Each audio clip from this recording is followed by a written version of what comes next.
Hello, and welcome back to your one and only source. We're your hosts. My name is Phoebe. My name is Caroline, and today we are recapping season 1, episode 12 of Gossip Girl called School Lies. School Lies. Realize, school lies. Said not Dan Humphrey. Annoying the fuck out of me this episode. You know, this episode really caused me to take a look in the mirror and examine my own code of ethics and morality, because I found myself continuing to side with the wrong people throughout this whole episode. You know, especially you, because you're such a rule follower. Yes. Well, yeah, I would have probably found myself at that party. Like, realistically, let's say the option was in front of me to end up at that party. Oh yeah, Caroline would have been there. I'm probably there, but I am not having an ounce of fun. Like, I am shaking in my boots the entire time. I'm scoping out the scene for cameras. I'm like, let's all check our phones at the door. And then, like, the second something happens, I'm outie. Like, I'm outie. And sorry, I don't know what I'm doing if I'm one of those kids, though. I do. Well, You know what you're doing, you know what I'm doing. No, I know what you're doing. You're so scared to get in doing? trouble, but I do think you're doing what Nate did. You think I'm taking the fall? Not for the same reasons. I love Nate that you think is. that I would do that. Thank you so much. Thank you. You're not doing it for the same reasons Nate is. You're Well, like, obviously you just not in love with Blair. You just wanted to Phoebe, be I'm over. not trying to win Blair's affection. So, like, that is definitely not why I would do it. You just want it to be over. No, I see, that's funny. And the stress is like eating you alive. Like, truly, like, you can't sleep at night. You just need it to be over. So I think you're putting me in this headspace right now. You are absolutely pulling. If the opportunity presents it, and Caroline, I don't really believe this, but I do think there is a reality timeline where if you find the key in one of your friends' rooms, or better yet, one of your acquaintances' rooms, and you realize that they have the key, you might tell. If you make a deal with the headmistress, you're like, if I tell you, it can't come back to me. You found out through some other information source, but then, like, I would have to live with that, and I don't know what would be worse for, like, my sleep schedule. You know what I mean? Like, I don't know. I think you'd rather be in good graces with the authority. Well, I don't know. I honestly do not know what I would do in this situation. Like, if I were, I want to believe. Here's the thing, and this is a lesson to everyone. Someone like me, I just wouldn't find myself in that position. Well, but, like, what if you did? I wouldn't. What would you'd be the Dan.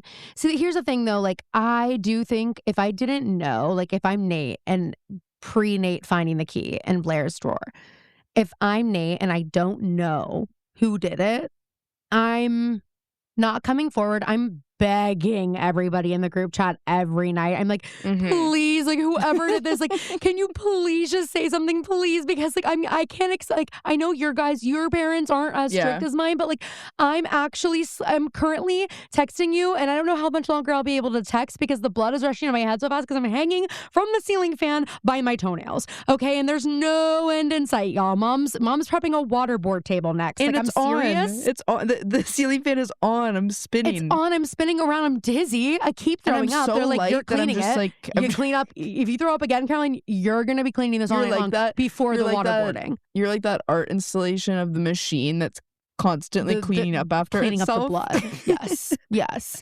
That's who Caroline I am. on the ceiling fan. It's Caroline on the ceiling fan having to clean up her own throw with a rag, like, trying to just, like, catch the throw up, like, on the walls as I'm like trying to, like, extend my body. I'm using my incredible core strength, and I'm stretching my whole body so that I'm perfectly, like, parallel to the floor now, and I can reach the walls because it's a small room.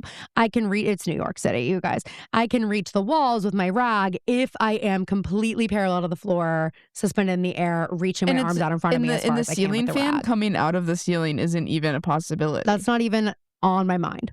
That literally hasn't crossed my mind one time because it would never happen, because it's essentially as though there's nothing on the ceiling. It's essentially as though it's just, like, needs to be dusted. It's like the same amount of weight as when there's, like, a little layer of dust on your ceiling fan. Like, that's me hanging from my toenails, spinning parallel to the floor. So anyway, I think I'd be like begging. If I did know who did it, well, let me tell you what would happen. If I was in Caroline high would have school, absolutely strong-armed the person.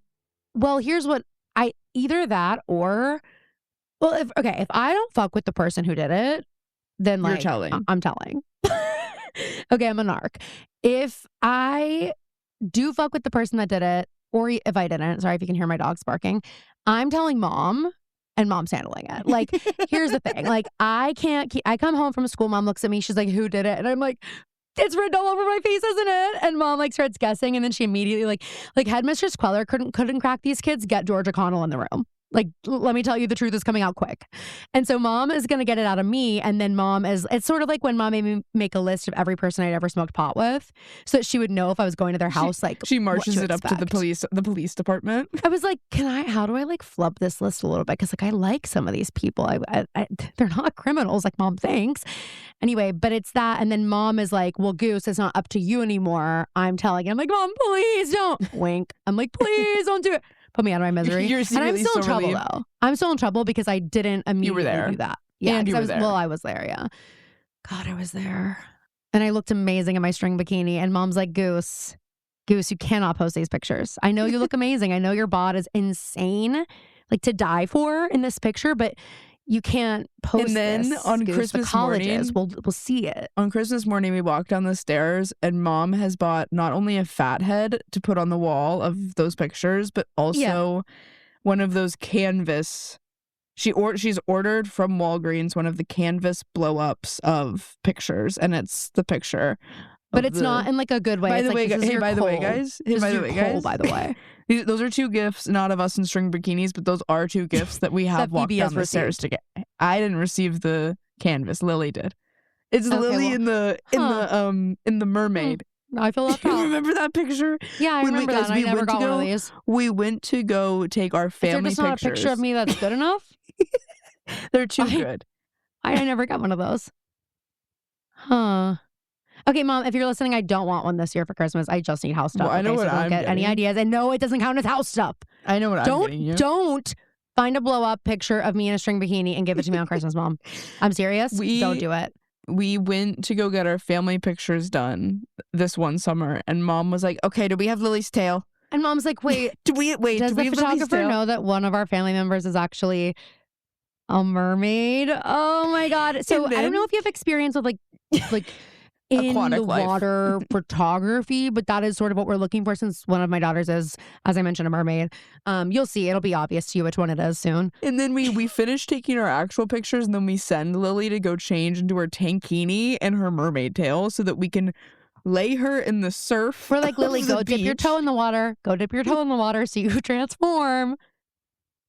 And we have her laying in the surf taking these pictures, which I actually think Lily probably didn't enjoy taking. And then that was her Christmas Well, you and gift. I probably were thrilled because then we didn't have to. Yes. Because there's nothing worse than beach family photos and everybody knows it. I don't think anyone who's ever taken a beach family photo shoot has like enjoyed themselves. Even the people who are organizing the photo shoots. That's fair. I don't think I mind them that much. I didn't like the getting dressed of it all. A lot of stress for me corralling my kid sisters on those things. Like I was always just like, great. Now I got to deal with the sand on them. They're going to be in bad moods. I have texture things, but I can't talk about those things here because everyone will be like, Caroline, you're being dramatic. And I'll be like, okay, just smile. And it's like, okay, I'll do what I was born to do and pose for the camera. Okay. That's all I'm there for. We get Caroline in front of the camera and she's like, my happy place. I can breathe. I'm like, according to everybody else, my happy place. Everyone just says everyone's like, dance, like I'm a dancing monkey. It's like, what if there's more to me than just beauty? What if there's brains? You know what I mean? What if there's brains too? Beauty and brains? Ever heard of it? Guys, anyway. I think in my future for dinner is Panera bread. Whoa, that's kind of crazy. I think it's just what I'm feeling. I think I want my broccoli cheddar. Your order has not changed since you were a little thing. Well, you're still a little thing. I meant a child. Thank you. Before we get into Gossip Girl, even though you're welcome, we did just talk about Gossip Girl and we're gonna go beat for beat in a second, but I have a couple things I just want to fill you in on. The first is that Mom hosted Mahjong on Friday. Is that how you say it? Yeah, Mahjong. Okay, I think you can say it a little bit more like just Mahjong. I think you can like be a little bit cooler about it, Caroline. I think you could just like fucking chill out a little bit about it. I don't know. Okay, so mahjong. That was Just gonna like French. swallow it. So mom was hosting that game on Friday. I get a text from mom and she's like, "Do you want to learn how to play mahjong? Mahjong? Do you want to learn how to play this game? Because some people weren't going to be able to go." And guys, and no one is trying to convince us that it's more trendy than mom is. Mom is like, and it's a really trendy game. It's really trendy, girls. No, you should learn. Everyone's playing, and they You have should such cute learn. sets. Well, and it's like they have cute pickleball sets too, and that's really trendy too. And I'm not going to learn that either. So thanks. I don't like learning new things. I'm too I old. think I'd rather do pickleball than mahjong. I think I'd rather like do things I already know how to do. Again, I'm kind of past the point of learning anything new. Just kidding. Maybe. Anyway, so mom's like, "Can you come?" And I was like, "I have to go to trivia tonight. I can't." And Okay. and just so you're clear. Okay, Brainiac. Trivia on a Friday night. Well, it was a fundraiser thing for a theater, and the winning team got $1,500 to go to a nonprofit of their choice. Wait, and so that is awesome. But I you was thought like, it was like the winning team got $1,500. Yeah, no. And so we were like, if we win, we'll give it to the theater, and that's the plan. And it was like at a Rotary Club, which I've never been to a Rotary one once in my life Club before. And it Not to flex, was, guys. It was because I won Student of the Month. So wow, cool. Okay, but you are bragging. So I was kind of talking about a story, and you are bragging now. It's like classic. But how many opportunities do I have to bring up in conversation that I've been to a Rotary Club meeting because I won Student of the Month? I mean, I How didn't say often are like Rotary the reason clubs I being was there, brought? which is also impressive. I just am like being cool about it. I'm being kind of like nonchalant. I'm being kind of, honestly, I'm being kind of like relaxed, laid back, like you've been begging me to be. Anyway, we didn't win, but we were doing pretty well. Even with until Anthony on your team? we had Anthony. We had a team, we were like trying to represent all the different categories. And like there were some questions that were there. So the categories were like, I think I don't remember. The first one was like pop culture, just random pop culture. Then it was like history, but I'm pretty sure on our team was a history teacher. So like that was fine. We did well on that. And then the next one I think after that was like sports, and we did really good on that.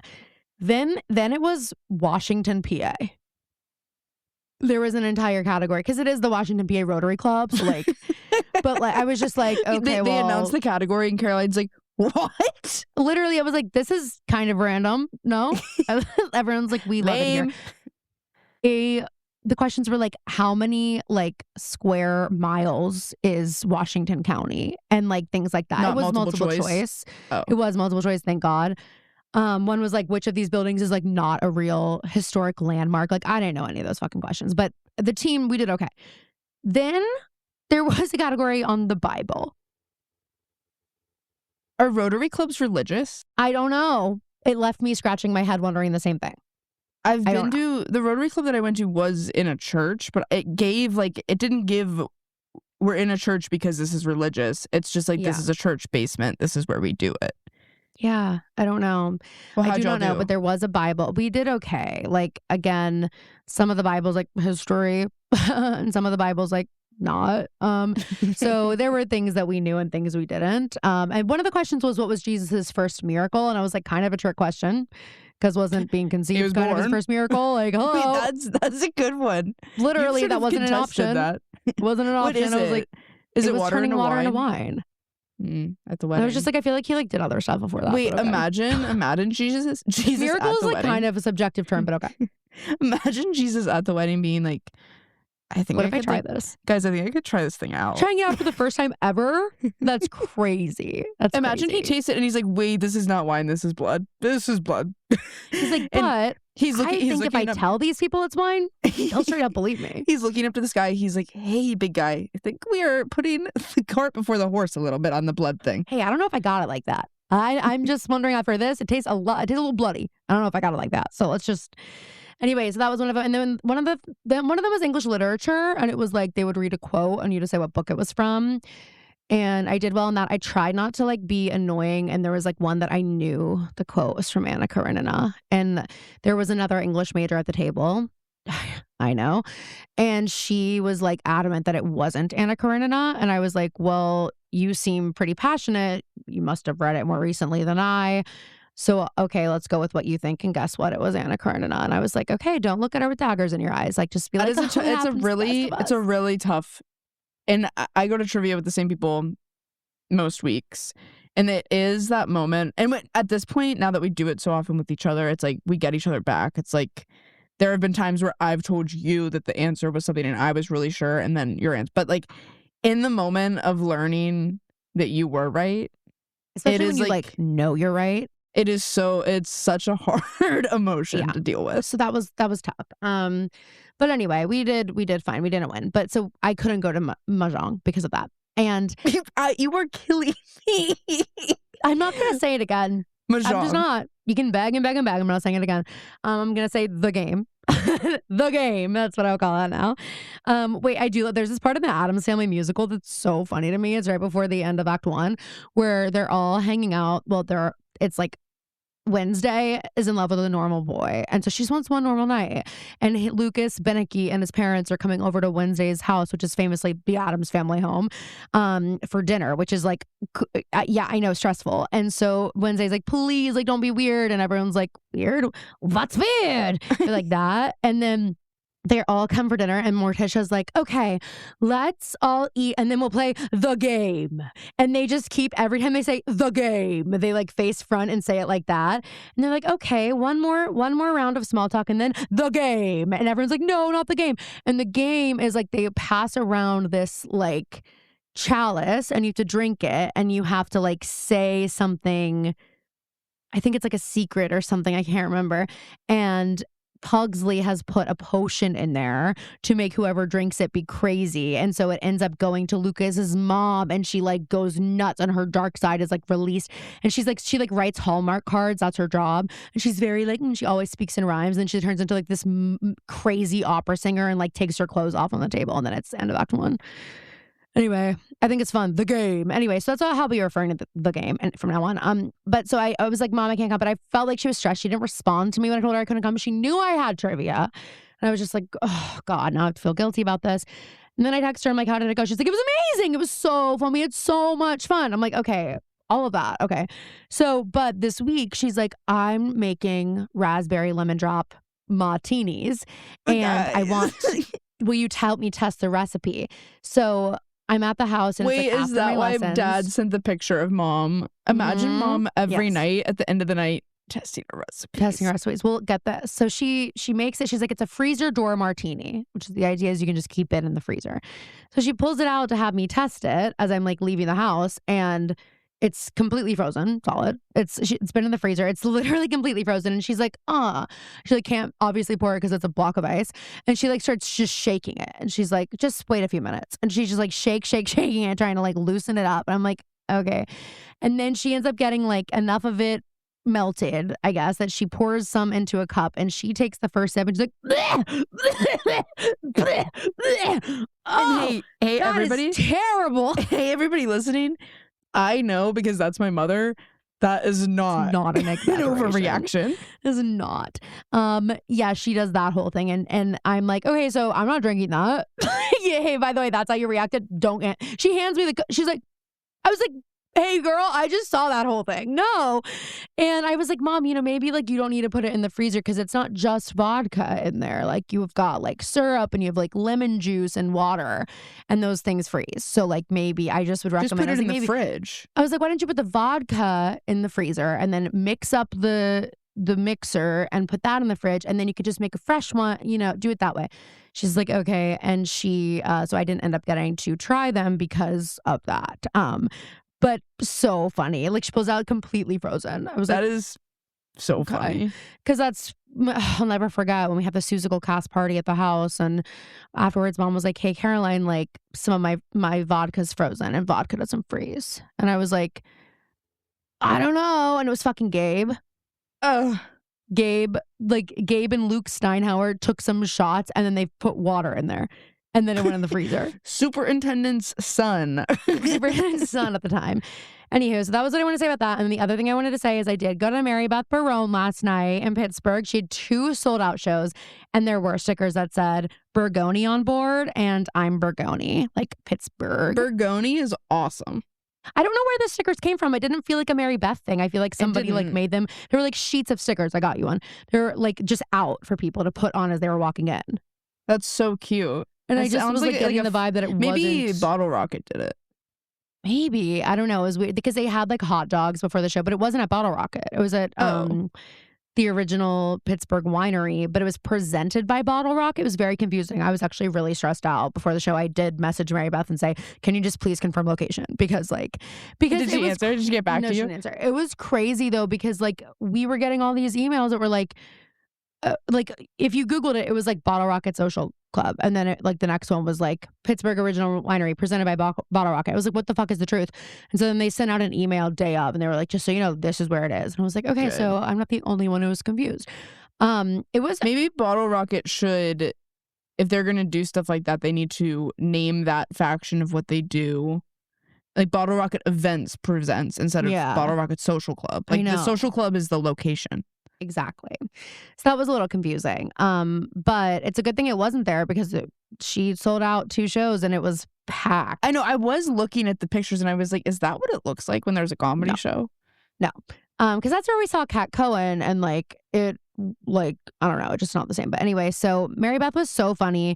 She had some great bits that I don't want to give away because her special is going to be coming out on Netflix.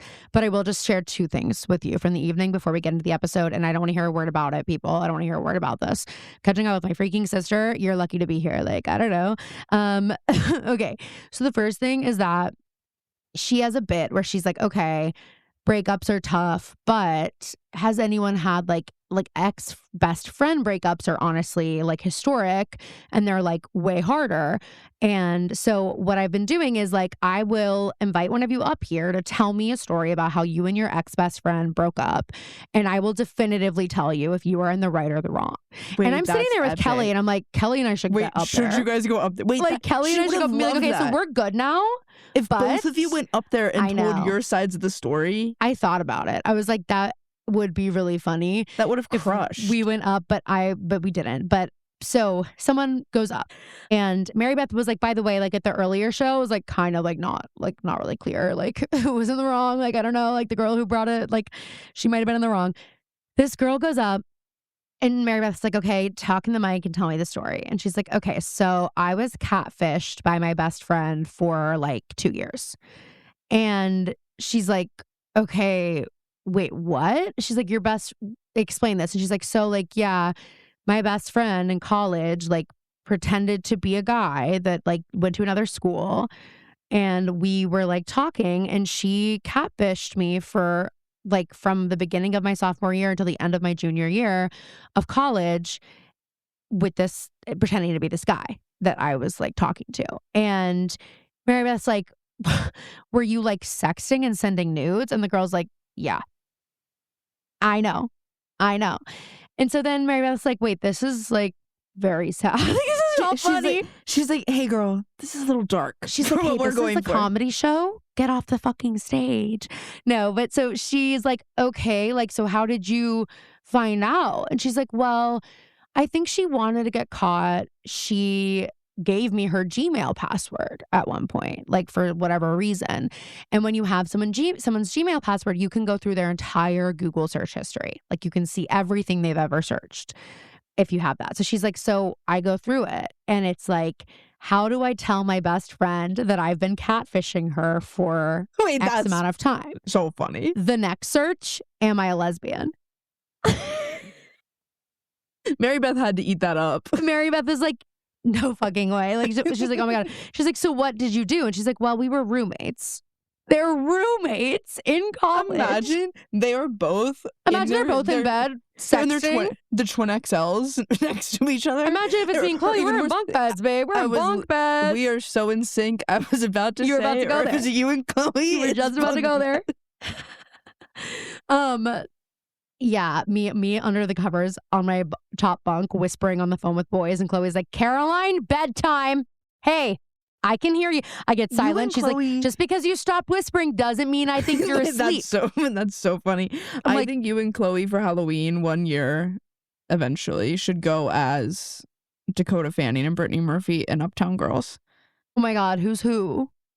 Just kidding. I'm joshing. I'm joshing. It was hilarious, Josh. No, wait, that's so fucking funny. Chloe's going to eat that up. I can't wait to tell her. So anyway, the girl's like, so I ended up going, it was past the time where she could like request to change roommates, like in the year, like she couldn't do it. So she goes to her like that RA. movie with Leighton Meester, remember? Well, what is it? The Roommate. The Roommate. She goes to her RA with the printed out Google searches and has to like explain this entire story. Imagine as an RA, you're having to deal with this. And so the solution was, let's bring her in here. That would have been the best day of my life. Honestly, yeah. You would have been like, and hang on, can I record this? Or you know what? If I can just take notes, then I'll just talk about it later. No, I'm gonna say, and I'm just gonna record this. It's for a record. It's just so we have it. It's like not a real thing. I have to. I literally gun to my head. And then there are reels. They're like watching a reel of you talking. And guess what my resident said? Circulating TikTok. Anyway, so she's like, so me and my RA and the girl sit down together. And like I show her the fucking printed out Google searches and the girl just denies it. She just denied. And obviously they don't speak anymore. Now and Mary Beth's like, and she's blocked on everything. Like she's blocked on everything, right? And the girl's like, yeah. And she's like, okay, well, honestly, can I just like give you a hug? And she just gives the girl a hug and is like, thanks. Like, so there was I guess probably the catfisher is definitively in the wrong there, but like how crazy is that? And her friend was like filming the whole thing, and I caught the girl on stage like look at her friend when she had to say that yes, she was sexting and sending nudes. She's like, fuck, like now that's gonna be in the video too.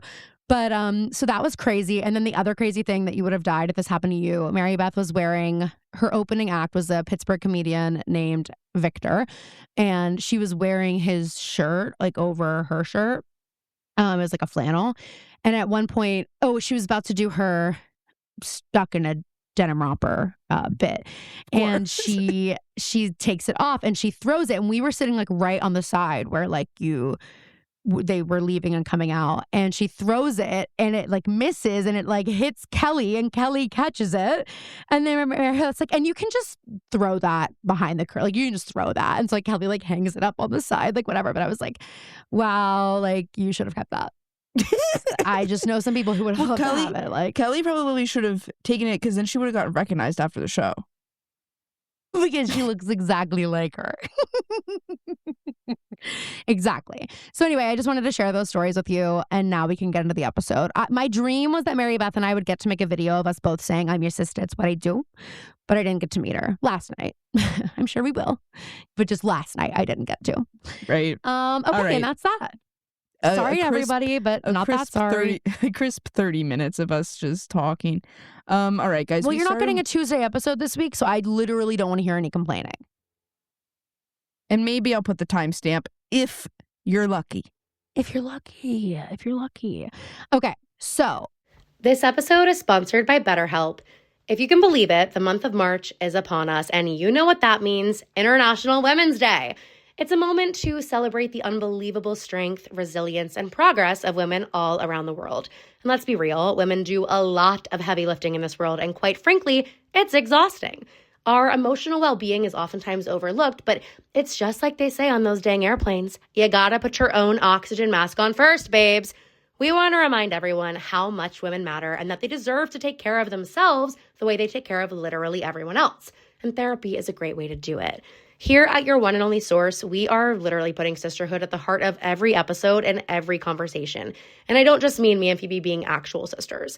Some of the best feedback we get is that you guys feel like you're hanging out with your own sisters when you listen to us, whether you actually have sisters or not.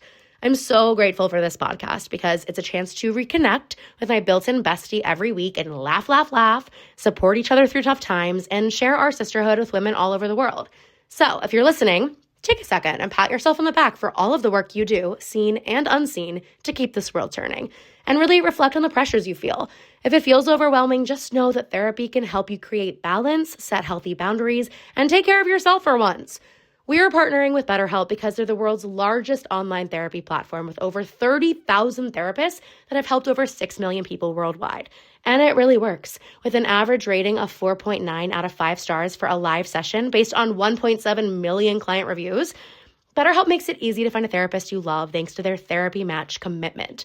Their short questionnaire helps you identify your needs and preferences, and their 12-plus years of experience and industry-leading match fulfillment rate means they typically get it right the first time. So if you aren't happy with your match, switch to a different therapist at any time from their tailored recs. Your emotional well-being matters. Find support and feel lighter in therapy. Sign up and get 10% off at betterhelp.com. That's betterhelp.com. We are beginning the episode School Lies. This is one of those iconic episodes that was on all the billboards. That still of Blair and Nate in the pool kissing. And it's like, which is so funny because it's like it's not even like Blair's not even into the kiss. Blair literally is like, gotta jet as soon as the kiss is over. So it's like, you could have chosen a better still, a more incriminating still. Okay. So we're at Constance. We're seeing this pool party that's going on. Basically, the whole junior class has broken into the school in the pool building. And I'm like, this pool, this is giving, when you see pictures of the Biltmore, that pool, kind of. Not in the, like, eerie way. So I don't want people to misconstrue what I'm saying. A bit eerie. But, like, not, but it just, like, it gives, like, old money. Yes, pool. For sure. It was stressing me out, the amount of like wine pouring, glass drinks. That's another rule, you guys. Serena? No glass by the pool. Hey, Serena, don't be knocking glass into the pool. Don't be doing that. Like, just don't be doing that. That was crazy. I also was just like, again, the amount of drinking and spillage, like spilling in the pool. I'm just like, the cleaning this pool is going to need. I mean, I don't even want to think about the bodily fluids that were being released in there. I'm sure there were, Phoebe. Hate to break it to you. I'm sure there freaking were. Before the party got broken up, I'm sure there freaking were. I know there's blood. Oh, I know there was blood in there. Wait, but what I was surprised by is the shocking... That I said that guy died last week. I was like, and next week someone's dying. Someone's dead next Not true? week. No, I was surprised at the lack of blood from the way that he hit his head. Well, it all happened so fast. I was like, really? We're bleeding at all? Just kidding. Just joshing. I did think it was hilarious that Cotty and Iz are both wearing swim caps, like the floral, like synchronized swim caps, but over their hair. Like their hair is perfectly down. They just have it on. And I'm like, we were all studying at Blair's prior to this. Did you have those with you on your person? That's a good question. Also, thinking about putting a swim cap on at all, you guys know there's literally a video of me doing it on the Patreon. It's terrible. My God, I forgot. Go watch that video. on your dry hair. But if imagine your hair is down. Your hair is down and you're trying to put a swim cap on. It's just a huge ouch. They even have front pieces down. I'm like, that's crazy because if I'm doing it, it's fully down my forehead and then I just have hair coming out the back. And they're like, what the fuck am I looking at? That look is giving Phoebe at the pavilion pool, like playing by herself. Phoebe's like, I just like wearing my swim cap, even when I'm not at swim team practice. She has it on with her hair popping out the bottom. I feel like She's like, I feel better in a hat. I feel way better in a hat and I can't wear a fedora in the pool. It's my thinking cap. We don't have any waterproof fedoras yet. The technology is not that advanced yet. We're working on it. Believe me, we're working on it. And when it's released, Georgia Connell will be first in line. Trust. Anyway, Nate is like coming on to Blair. He's like, girly, I miss you. And she's been ignoring him since he got back from Monaco because we find out Chuck is essentially blackmailing Blair. He's like, you need to stay the fuck away from Nate until I'm not jealous anymore, or I'm going to tell him that we did it. Blair makes a great point later where I'm like, why didn't you think of this already? This could have been over with. Where she's like, why would he believe I'll just tell him you're over lying. Me. Right. But then, guys, don't worry. You plant a seed of doubt and it grows and it blooms. It just feels so unbelievable that it would be Blair and Chuck that I think Nate would be like, Chuck, you sound like a fucking idiot. Yeah. I mean, I do think it would backfire more on Chuck, but also, who knows? Another funny moment we must mention is that when Blair pulls away from Nate when they're making out in the pool, she's like, good catching up. And you must remember this line for later. You must. And I was shocked and impressed by Nate's. That was like a smart quippiness that we don't normally see from him. We don't normally see it from Mr. Archibald. Side note, and I'm going to make a TikTok about this, but God, nobody would have loved getting stoned and watching the new dinosaur documentary more than Nate Archibald. And I honestly feel bad that B doesn't get to watch it. I do. I feel bad that this fictional character won't get to watch it. Maybe he is somewhere. Maybe. So Chuck's the lifeguard, which makes total sense. And this is when Blair like confronts him and she's like, can we just stop? Like, let's just end this. Isn't there someone else you can torture? And he says, probably, but I choose you. Another logistical question I have for the night. How did we transport the glass martini glasses? I was wondering that too. I'm like, not only is it insane that we have these here, but how did they make it over here? What was the journey like? I mean, Serena, if you thought it was just like a girls' night over to the pool, like you say you did, why did you pack enough martini glasses for the whole entire junior class? For the entire junior, I mean, it's a good question. Party girl. I guess your party girl ways aren't behind you, huh? I guess this would have been Dan and was slightly, but imagine being the like 1 to 2 people that did not get the invite and then going to school the next day and hearing about what happened. I mean, wouldn't you just be counting your lucky fucking stars? Yeah, but I'd also be like, okay, wait. You said the entire junior class. That's funny because well, it wasn't the entire junior class. I was super busy that night, so I couldn't make it. And thank goodness. When they texted me, I was actually at a secret society club, no phones. There are definitely people in the class who were saying that. They're like, and thank God I turned down that invite. I'm so relieved I didn't go. 100% are. 100%. Serena walks in and she's wearing a black one piece, and I'm sorry, no, you're not. No. Serena Vanderwoodson, I don't believe that for 1 second. It's giving it's giving mom, like not, I'm not saying our mom, it's giving a mom at a country club that's like trying to be modest, but still wants to show off the bod, you know? But I almost think that works for Serena. I would see Blair more in that. There's something about it that worked. I mean, did it look great on her? Of course. Like, it was a great suit. That's not what I mean. I'm just like, it's not what I'm expecting her in like a gold sequined string bikini. You know what I mean? But I think that so much of Serena right now is trying to separate herself from who she was. Like, I think she's trying to be a more mature, more refined version of herself. Which is why we're here with martini glasses at the pool. Exactly. Which is why we're Blair like grabs red Solo cups and she's like, what are you doing? We're bringing you more these. I don't drink out of these. I'm going to get sick. Anyway, so Chuck looks at Serena and like, here's the deal. Chuck in this episode, honestly, I very much enjoyed, except for his interactions with Serena. The interactions with Serena were like, ugh, just can we not do this? But like, I didn't like him at all.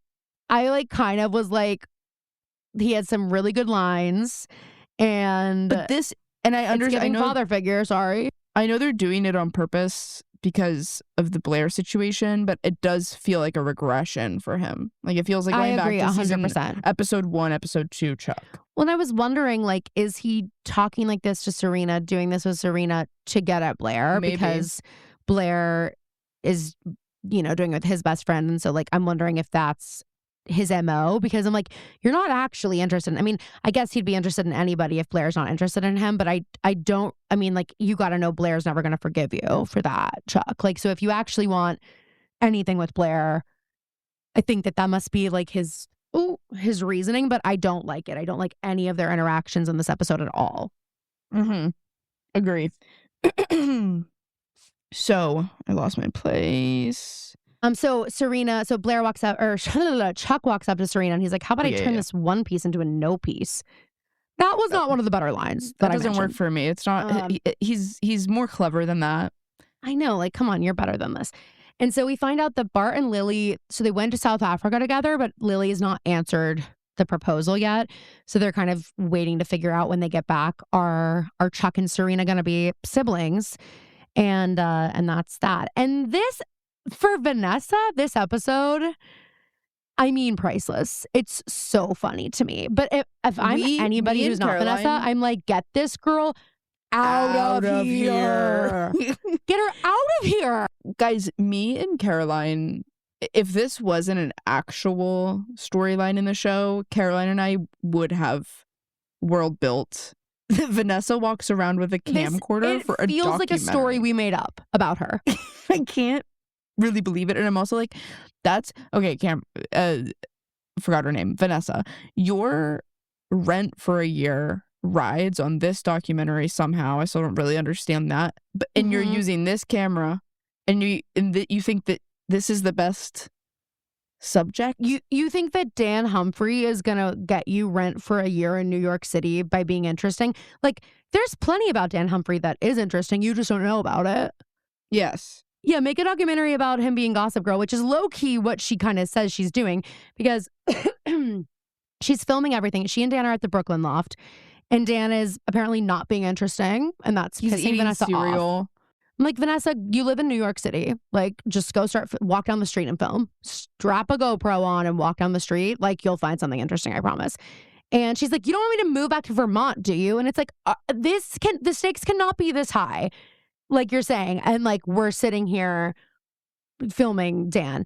And so she said that the thesis of her documentary is the outsider goes inside. A likable everyman's pursuit of his dream girl begins his descent into the bowels of hell. This is mythic stuff, I guess. Vanessa, I hate you. She is, well, it gets so much worse right here. Rufus is playing music, and I guess it's like sad music. And Dan's like, yeah, I don't have the heart to ask him to stop because he hasn't really been able to finish anything, and he's scoring a movie right now, and like he's working through it, so I don't have the heart to ask him to stop. And Vanessa's like, well, I do. And you're gonna go tell Rufus to stop doing his job? You're in because it's bumming his you house. out? You're Also, bumming me out, Vanessa. We see a bedroom door. To Rufus's room.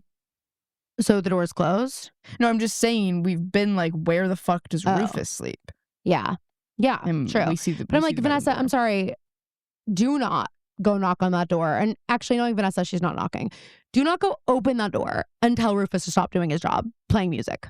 Like, just don't do that. After Dan especially told you, like, I don't have the heart. She's like, I do. Did that not boil your blood? Did not, like... No, I don't think I really caught it, but now that I'm thinking about it, it's just so in character for her. Yeah. It's so Arya Yes. Montgomery vibes. You know what I mean? 100%. I was She's on live doing that yesterday. You're always on live. No, I'm not always on live. I've been on live like twice. Anyway, I was on live yesterday. I'm trying to do it like once a week. And someone came on and they said that they just listened to our the episode, the Storm episode of Pretty Little Liars. And who knows where the time goes? That one. They just watched that and they loved it. Anyway, just made me think of this. So Serena calls Dan, which is interesting enough for Vanessa to not go yell at Rufus. Arya is going in the bedroom and sitting down and like thinking they can work something out together. Like she's gonna like, hey, sing. Can I try something? Can I try something here? Let me help you with this. Can I? Yeah. Wait. Can I? Do you mind? He's like, do you play? She's like, I dabble, and she can't play at all. She's like, it kind of looks way easier on TV. This guitar is so big. I have to use the kid's guitar. Big. Wait, do you have anything smaller? Do you have anything like a dainty mandolin? Mandolin would be great, or a uke. I'm sure you've got a uke around here somewhere, right? Daniel? She calls him Daniel. For sure. 100%. So Serena calls Dan and Vanessa's like, ooh, and runs and she's like, have phone sex. I want to film, please. And she's like the catfishing roommate. No. Oh my God. If that isn't a storyline for Vanessa, it should be, like, because I 100% see that happening too. So Serena's like, Dan, come to this party. And he's like, whoa. And one thing about Dan is like, he's a little bit like, just can you stop being such like a dud or dad, I guess? Like all the time to Serena, he's like, well, I thought we were having a quiet night studying at Blair's. I know. Well, what I also don't like is the way that like Dan, when she calls Dan, she's so excited to like invite him to this. And he is like, instead of being like, oh yeah, that'd be awesome, he's like hung up on the fact that she said she was going to do something else. Yeah. And I'm like, it's almost like he's but now like, she's inviting you to this, dude. So like, I the other thing she was doing, you weren't invited to. You weren't in the cards too. And now she's doing something where that like you can come to, and we already know you're having a boring night. Vanessa won't stop telling us. So like, you should actually just be happy that because like you could be annoyed if you find out that she went to that party and didn't tell you, and you thought she was having a quiet night at Blair. So the fact that she is calling you to invite you at the beginning of the party, it's just like it always feels like he's like on a little bit of a moral high ground, and just like knowing what we know, it's not right. So she's like, okay, Dan, here's the address. And he's like, that's school. And then she says, bring your bathing suit, and hangs up. And Vanessa goes, while filming, so what'll it be, Dan? Cheerios and Chaucer? Or an illegal party at your prep school pool with your high society girlfriend and her nasty cohorts? I'm like, okay, well, you had that prepped and ready. No, literally. That's the byline of the movie. You wrote that down on your hand and you're reading. I can see you reading from the cue cards, Vanessa. Ridiculous. So they're going, and I'm also like, okay, Vanessa wasn't invited. And if I'm Dan, I'm like, don't bring your camera for multiple like reasons. Number one, we're at a pool. But that's actually not number one. Number one is that like you weren't invited, so you can't come. And number two is like you don't know these people. Also, everyone's like running around in their bathing suits, and they're all minors, so that's an issue for me. And yeah, you don't know these people, and you're filming them doing drugs, you're filming them drinking, you're filming all these things, and then it's shocking to me when they walk in, no one's like, Vanessa, put the camera down. I know, I don't get that either. Especially when they are so freaking out immediately, breaking a rule. So. Yeah. Everybody is hanging out, you know, Serena's now greeted them, and then across the room, these guys get in a fight, and one of the drunk guys runs. He like spins around a little bit in a way where suddenly he's oriented to hit directly into a pole, and he hits his forehead and he falls backwards into the pool. Yes, but then he like flips over so that he's on his front somehow. And it looks like he's already dead. It looks like he is unconscious. Blood is seeping out of his head in the pool. It's like the slow-mo montage. They like pull him out of the pool. He's completely unconscious. Nate starts doing CPR. Serena calls the police. We hear sirens, and then everyone's got to get the fuck out. And as they're leaving, Chuck finds like the gold key, which I'm like, no way the key to the pool looks like that. Maybe at this school. It's giving like a prop key. It's giving the key that in college when one of my professors was directing the Secret Garden and there was like a key for it, and after the show somebody hot glued the key to his office door as like a prank, and he got so offended by it, and he like we had like everyone in the theater major had like one class once a month that everyone was in, and he comes to the class and he's like, I want to ask a question, like, who is trying to send me a message? Do you hate me? Do you love me? I'm like, what? I'm really upset about this. I'm losing sleep over this. What is this message someone's trying to send me? And he freaks out about this key being, and it's still there. Like no one could get it off. Why is he so mad? I don't know. He's a diva. But anyway, like it's the same kind of key. I half expected when Nate puts it down on the desk later for the teacher to be like, that's not the key. She's like, that's actually a drug key. So not what we're looking for, but also interesting to me. So thank you. Yeah, so Chuck takes the key, but we do see there was a cell phone left behind, and we find out there's tons of evidence of who was at the party on there, including some, honestly, epic shots. Pics that would make it in the Facebook album. Absolutely. And now that it's all out in the open, why not? You know what I mean? Yeah. Now that everyone knows it happened, you can post them. Serena raises her hand in the meeting with headmistress. Quick question. Hey, are these already got caught? Emailed out to everybody? Yeah. Well, whose phone is? Can we make a shared album somewhere? I know we don't have those yet, but you know. All right. So it's the next day. We find out the guy who got hurt, his name's Andrew Collins. He's going to be fine. So he's not dead like I said he would be last week. And we meet for the very first time Headmistress Queller, an iconic Gossip Girl character. Yes. I called her Prescott. That's the other one. Oh, was that the last one? No, that's the new head. I think that's the man, the headmaster. Oh, okay. She's a bad bitch. She says she talked to their parents, the ones that she could reach, and every kid's going to be writing a 10,000-word essay describing how they came to be on school property after hours. I do have to say, I know that this is an intense. I know that what they did was bad. 10,000 words. It's a lot of words. And Queller, are you reading that? And what's also interesting to me is I'm like, it seems like this essay should actually, because she's like, describe how you came to be on school property after hours using alcohol and drugs where a fellow student almost died. In other words, what the hell is wrong with you? And I'm like, wouldn't you rather me write about like why I'm so sorry, like why, like blah, blah, blah, blah, blah, why I should get to stay in school rather than just tell you a story? Yeah, it's 20 pages single spaced, 40 pages double spaced. Half these kids can't, and there was no ChatGPT. I mean, half these kids can't even write. I can't believe the tweets that I see where it's like 250-word essay due at midnight. What am I gonna do? What? I can't use ChatGPT. Something's protecting me from seeing tweets like that because I have not been seeing them. And I it's a normally good see thing. them quoted. Like, people are quote tweeting and they're like, God, we're cooked. I do wonder, like, just as I've been watching the dinosaurs documentary, and it's like, wow, time is crazy. Like, there's a lot of it. And it's like survival of the fittest is real shit, guys. Is real. Hey, it matters. Hey, it turns out it matters. And I'm also like, wait, so like, it's pretty much like out there that like one day humans will be extinct. Like, there's like the way there's like no chance we live till the end. Yeah, probably not. But because like half of these species were completely like, it's just like we're just like waiting for the next big event. That's true, which is global warming partially. But I am also curious to see, like, those species weren't able to there's a little bit of our environment that we can control more than they can, and Yeah, also true. we can, the resources we have to build out now. Then it does become, it's no longer survival of the fittest, it's survival of the richest. The richest, yes. And put that on a t-shirt. And I guess it's like, how do we define the fittest these days? Like Ozempic or money? You know what I mean? Ozempic or crypto? Those are the two ways we describe the fittest people, okay? Ozemp or Crip. Anyway, but I was like, wow. And one day I wonder if like the survival of the fittest right now is like, who can use AI the best? You know, that feels like that's currently the thing. And I'm like, so eventually it's just all going to be AI and there's going to be no reading.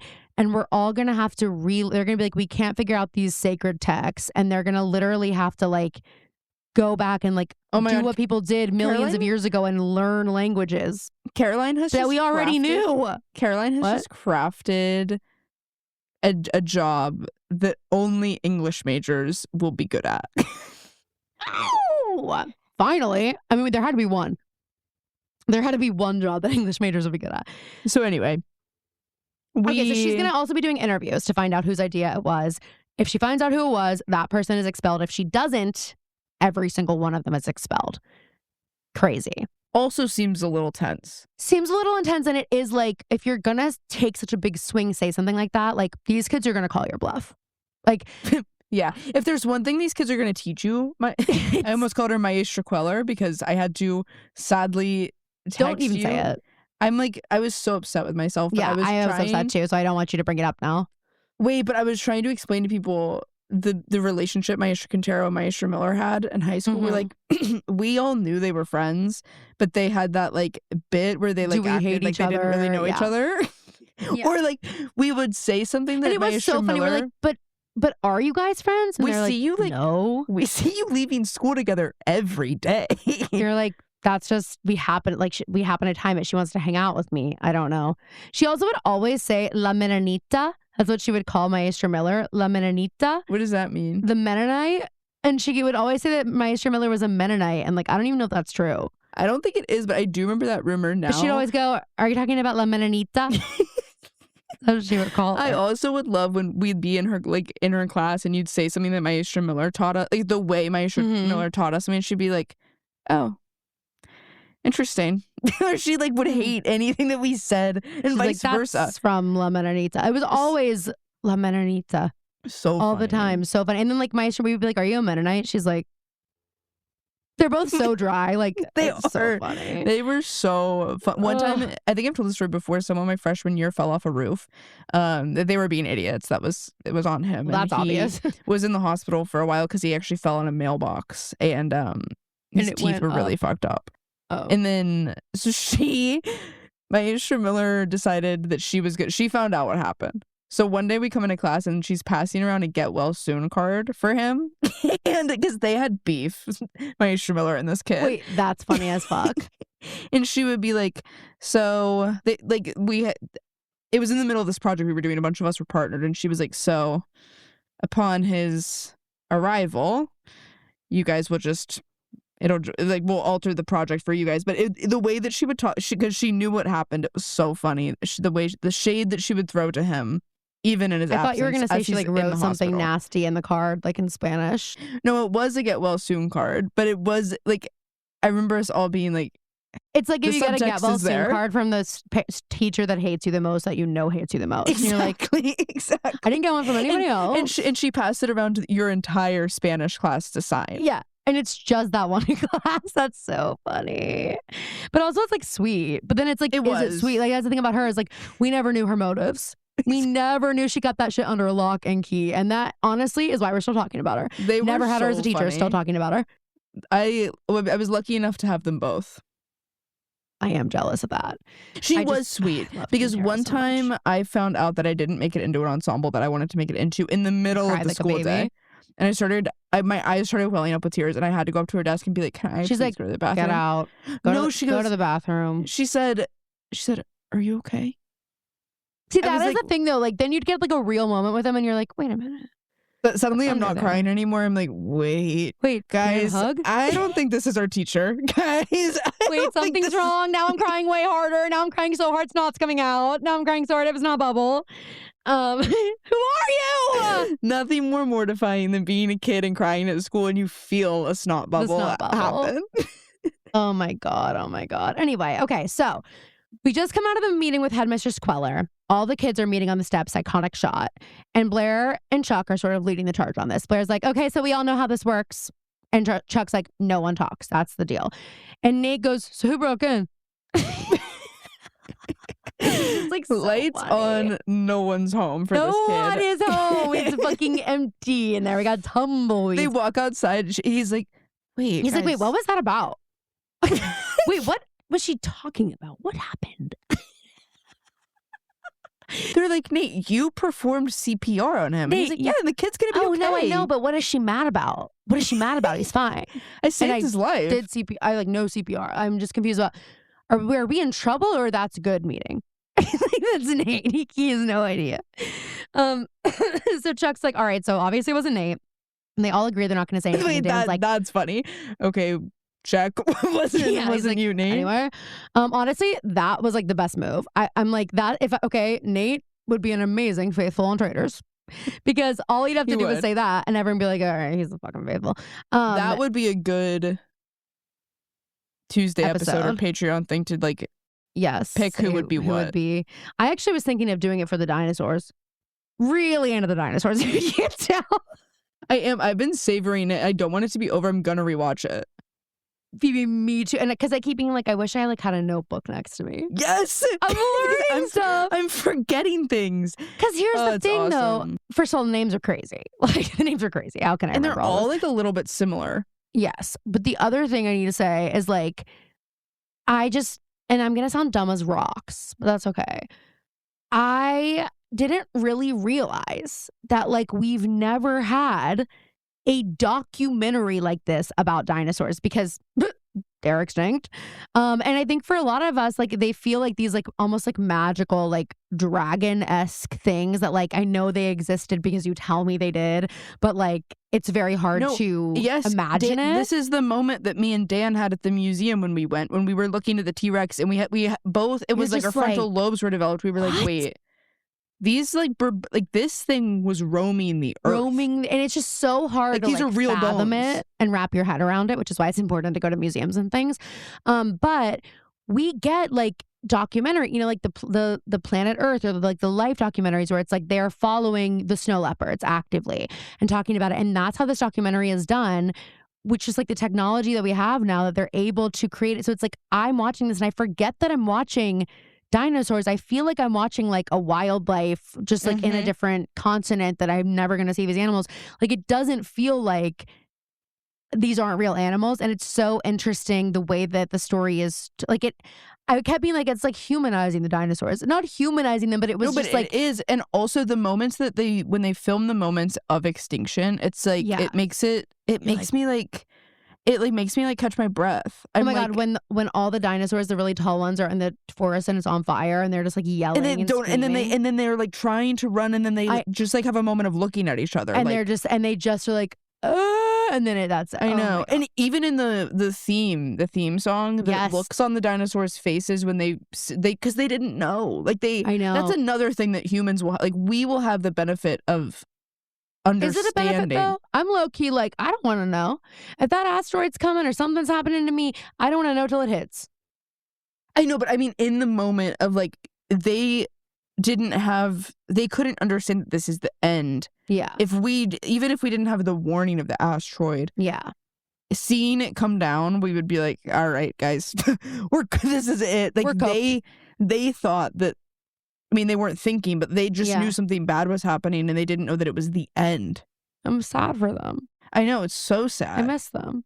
But anyway, I didn't realize that, like everything we've learned about them, we've never, and there's no way it's AI, because, I mean, I know they're not real, but I'm just like, because I think that they would be cooked if it was. Like, that's why I think it isn't. I think it's animation, because it's also, it does look really real, but there are times where I'm like, there are moments where it's obviously, but I'm like glad about that. Like, I'm like, this, but to think that like this is the first time we're getting something like that, it's really well done. I keep wanting to take notes, because I'm like, they'll tell you who, it's like in reality TV when you learn the characters. Exactly. And then they like will harken back, or they'll be like, and this is one, like a descendant of this dinosaur we're learning about right now will be not only the T-Rex, but also this other dinosaur. It's like, I need a diagram. Remember, they're like, thank goodness this little thing survived, because like that's why we have this. And you see how similar they are to like chickens and like things that literally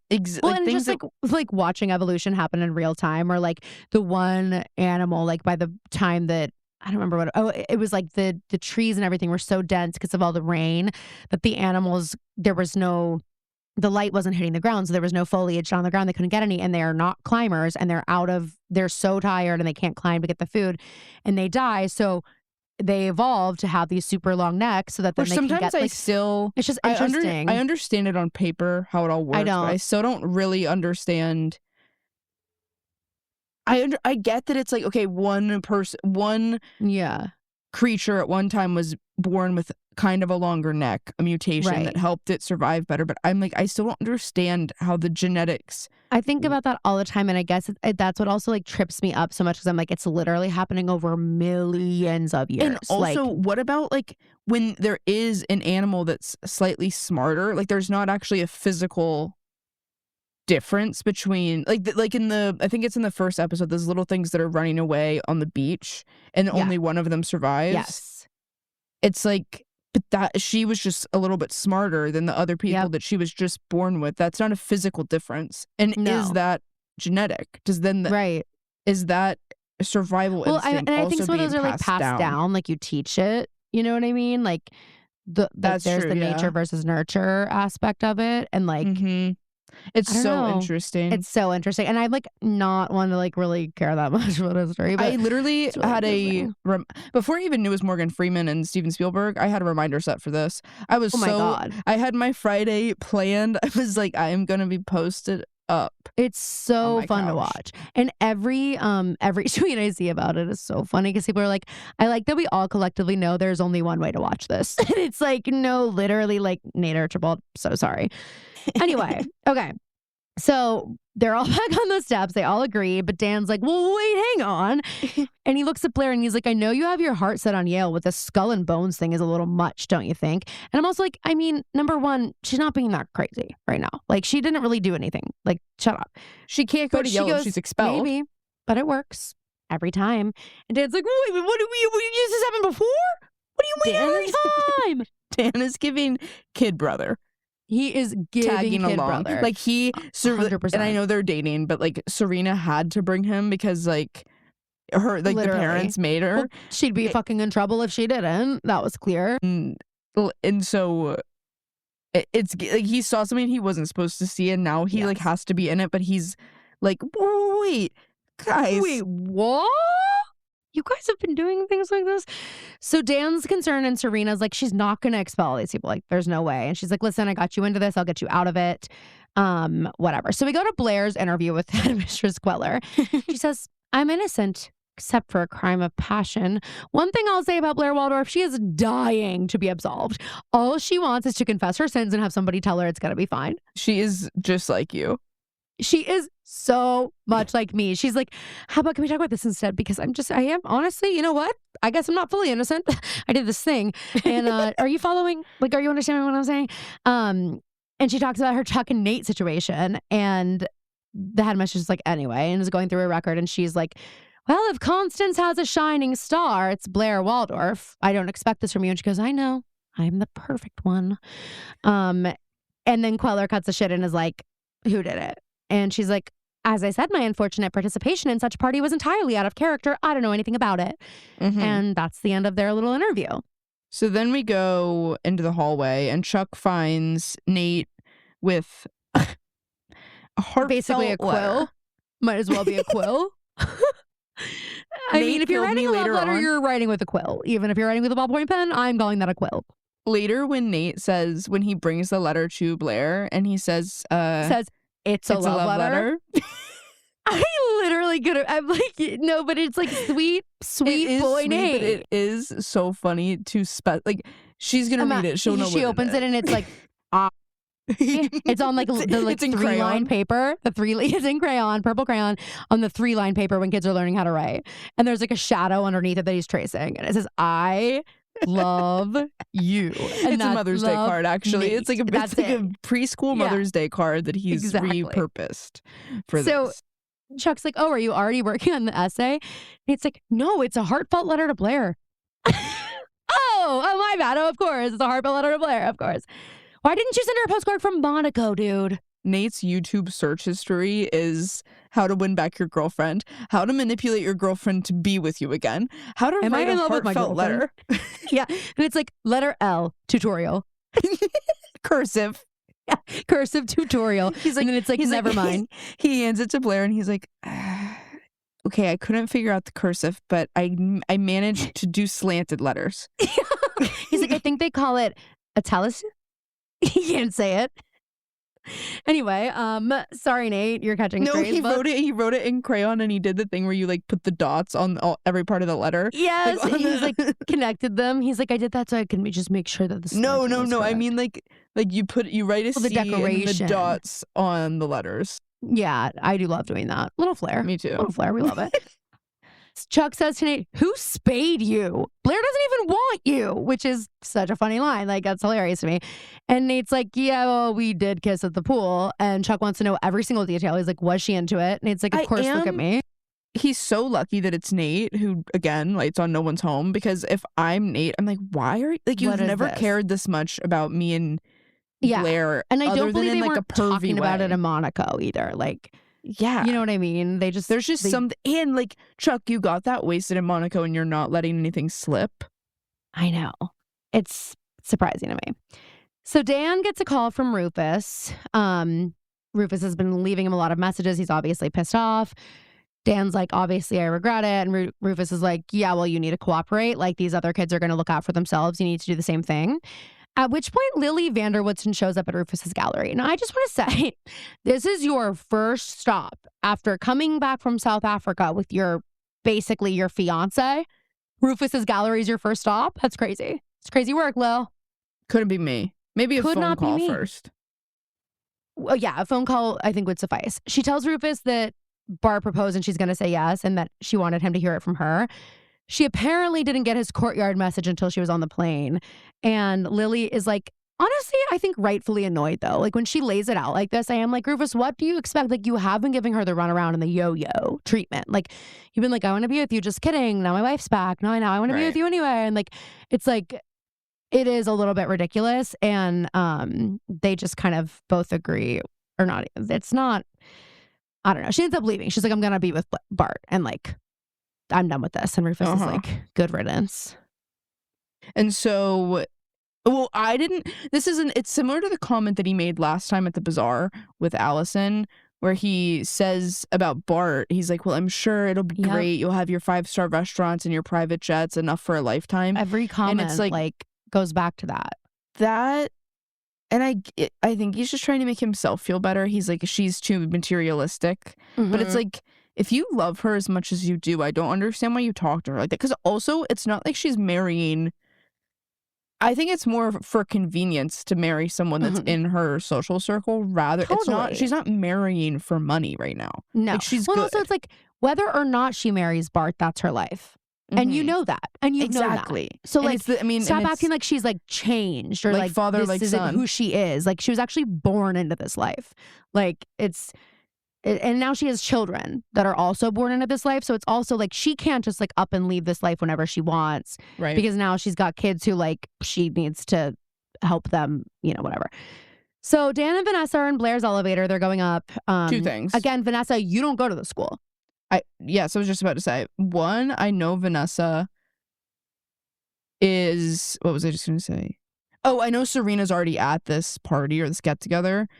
But if I'm dating someone who like is constantly showing up to meet me at things with another girl, I'm like, what are you? I'm like, so you what's guys up with look like you're this? showing up like this is your date.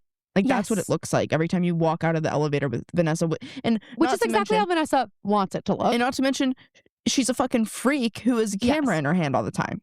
Literally, like, and arguably at private things now, like especially like after the pool party, that these events. And it's like, Vanessa, if you want to be a documentarian, you should know that like there's a way to do it with couth. Like you have to ask people permission to do it, and then you have to like most people orient. They might catch cool things, like, I don't know, killed him of course. But he knew he was mic'd. He knew he was mic'd.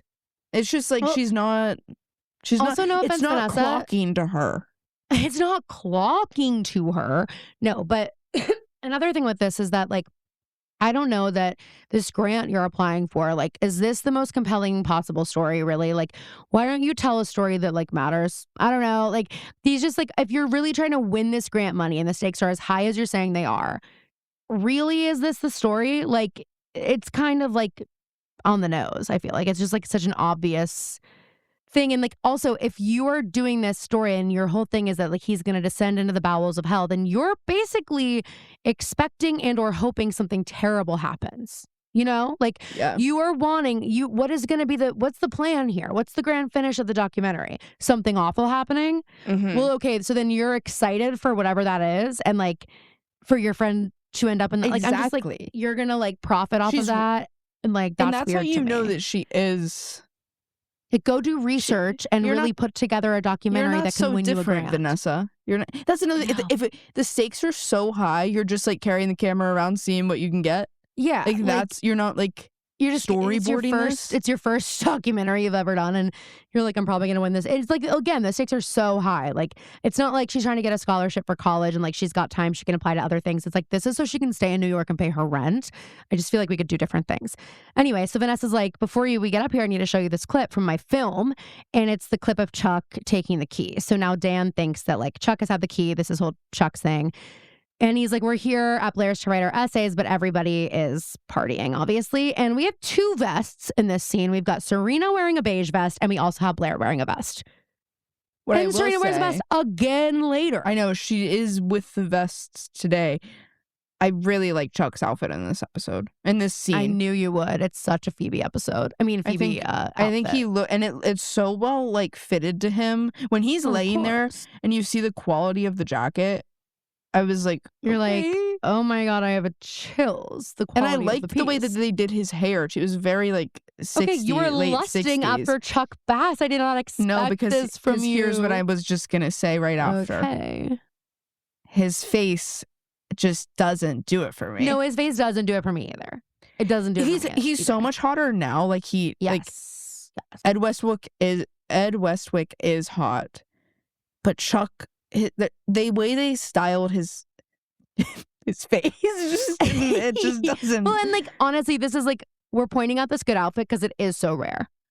Like this just is not. Another thing I will say that I've noticed about every single character in this show, and it's refreshing, and I think this is probably part of why we have nostalgia for these older shows, is everyone's teeth are normal. Yes, everyone's teeth are completely normal. None of them are wearing veneers. No Everybody veneers. has pretty good teeth. Yeah. But I always specifically different. notice it with Leighton. Like her teeth are very like. Well, Serena's teeth aren't perfect either. Like I noticed that when she was talking in the headmistress office. I was like, her bottom teeth are a little bit.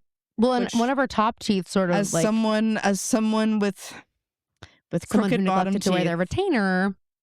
Yeah, well, I always notice when you got like a little tooth that's like hanging back a little bit because I have one of those. So never forget when I got my fake tooth fixed and Dad's like, but hey, I kind of like to have that jewel thing going on. What? hey, what Jewel thing? Because I've seen pictures of Jewel. And I've seen I also pictures have of to say, me. growing up with mom and dad watching Homeland and saying, there's just something about Claire Danes reminds me of Faye. I'm like, Wait, so true. Carrie You're like, it's an Matheson? honor. Thank you. It's an honor and a privilege to be serving our country this way. All you gotta do is act pissed and then pee and throw up, and you are giving Claire Danes as Carrie Matheson in Homeland. hey, there's a scene Run where your they hands come through your in- hair and pour a glass of wine and be like, oh, Saul!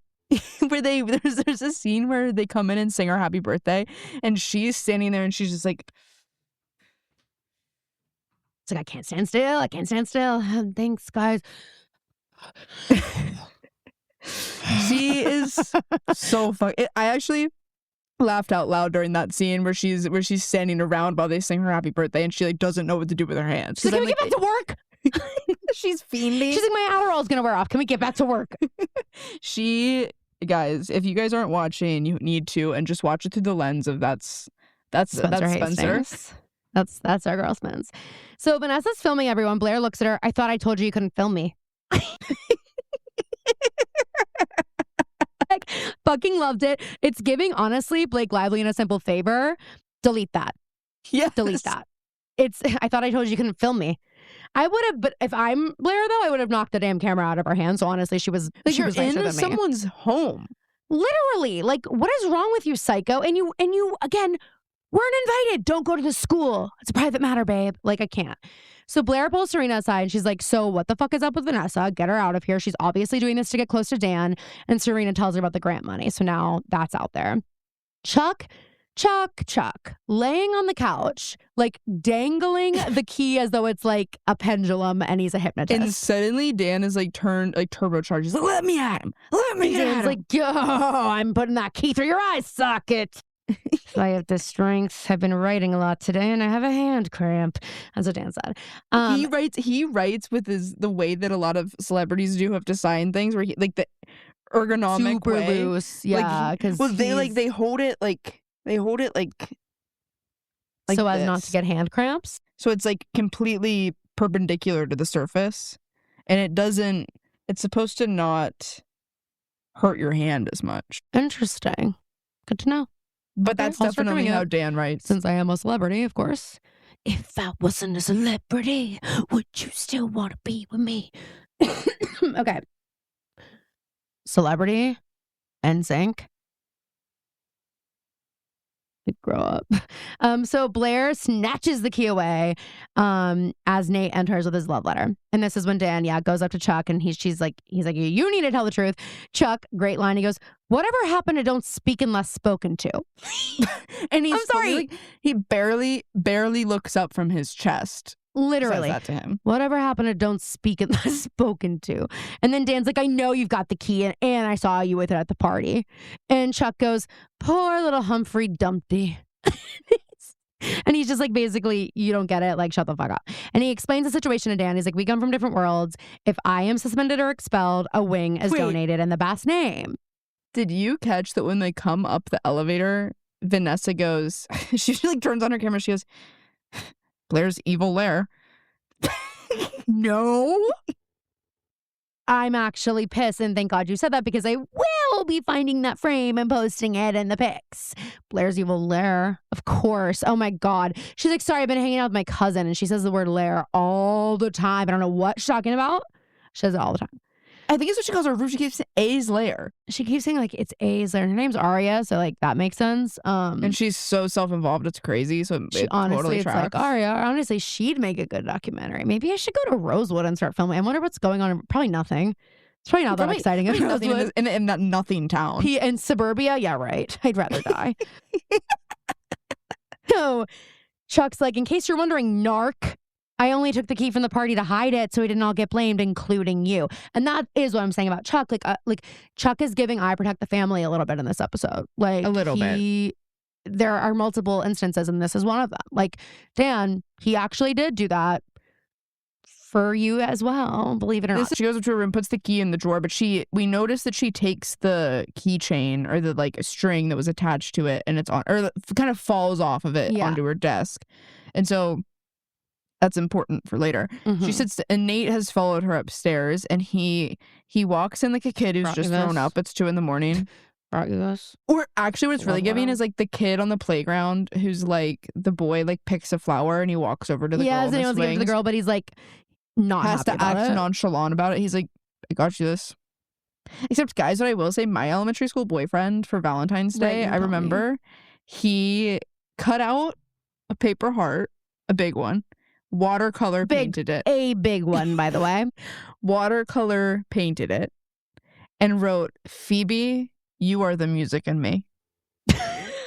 And Phoebe was like, when I hear my favorite song, I know that we belong. And he gave me some other stuff too, but I think he like also took me to one of the nicer restaurants on Beverly Road. I'm pretty sure he also got you like a necklace. He got you like jewelry. Because I remember we were all like, Mom goes, wait, is this appropriate? Should I be telling her to break up with him? I was like, not if you don't want her to set the house on fire. Well, also we went out for like Phoebe's Christmas. A slut, and everyone knows that. She has been literally like in a relationship and booed up since I met her, basically. Phoebe's literally been booed up since I met her, basically.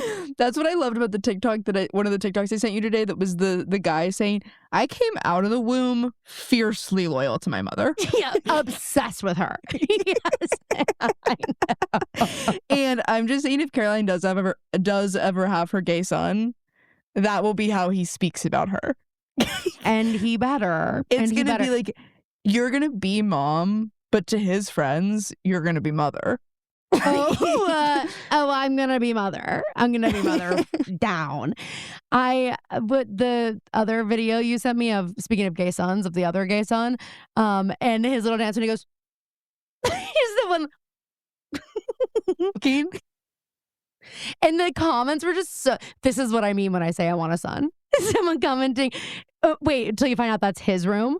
Because it's like this pink room with like what, like okay, and the twist is you find out that's his room.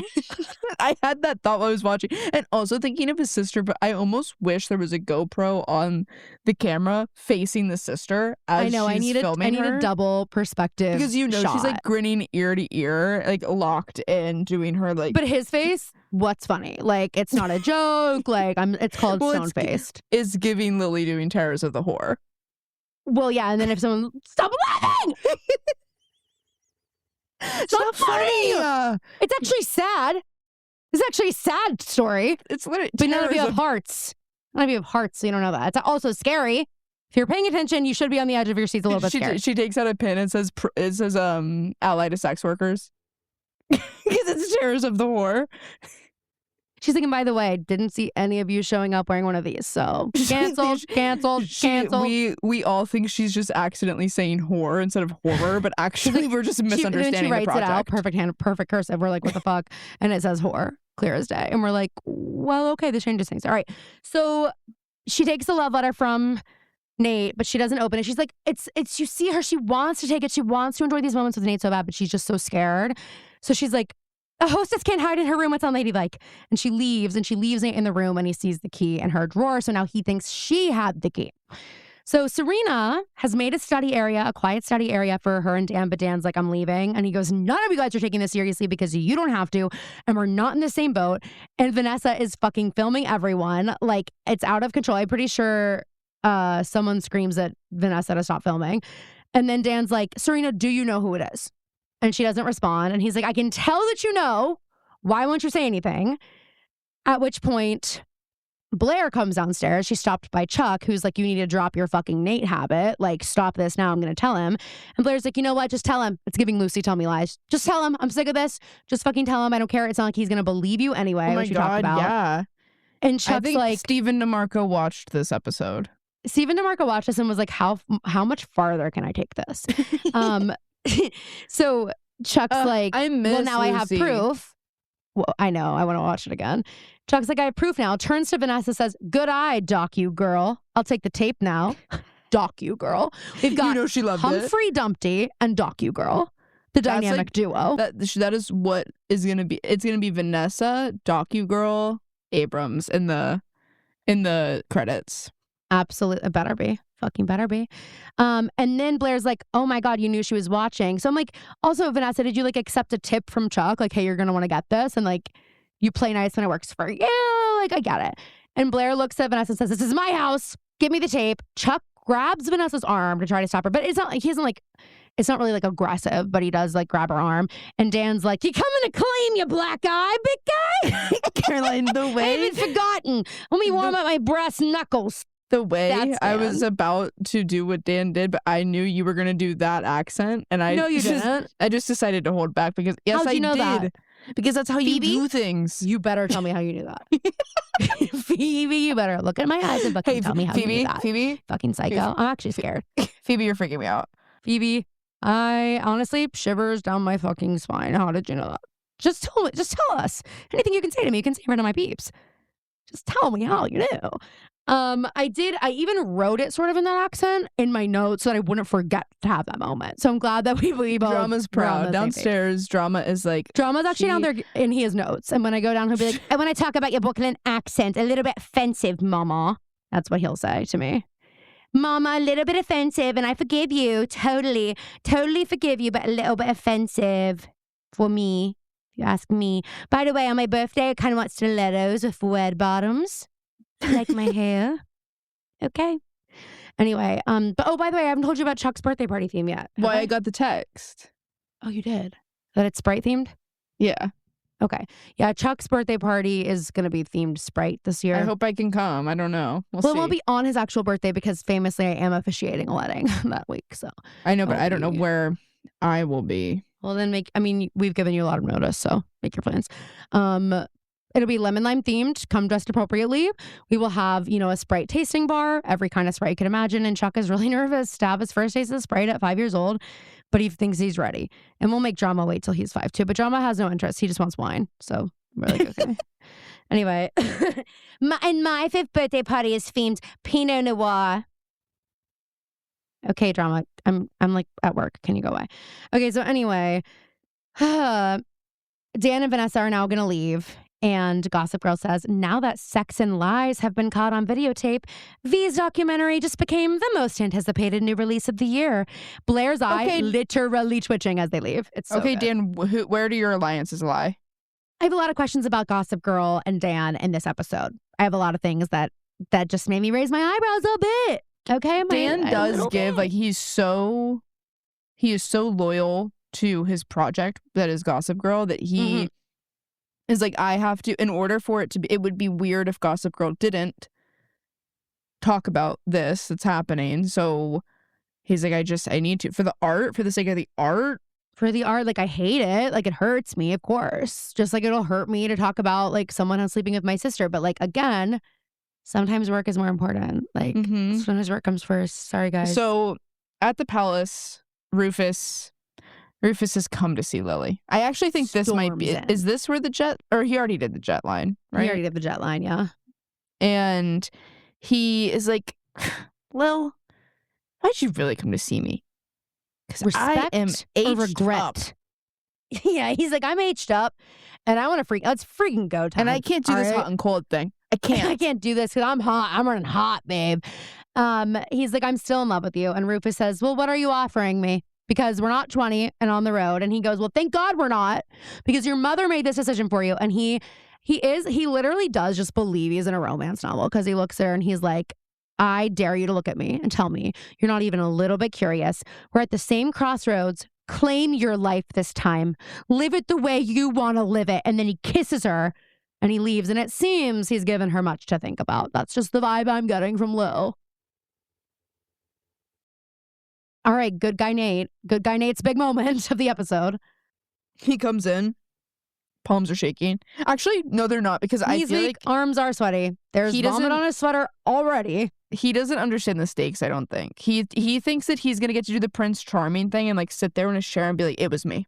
Exactly. And I'm like, I don't know. Does he actually not? It's so weird. He goes and he's like, oh, it was me, by the way. And she is like, I'm kind of surprised. Hey, he knocks on her door. Hey, it was me, by the way. It was me. This whole thing. All right. Have a great weekend. See ya. Yeah. Did you want to talk? Do you want to talk about it now? Or, I got a test. Honestly, if that's all you need, then yeah. I saw body cam footage. No, there are no more tests, babe. You're expelled now. I saw body cam footage today of a woman who was getting arrested, or the police showed up to arrest her, and she says, I have a client in the basement who, the basement makes it sound, she's a hairdresser. I have a client that who made it sound bad.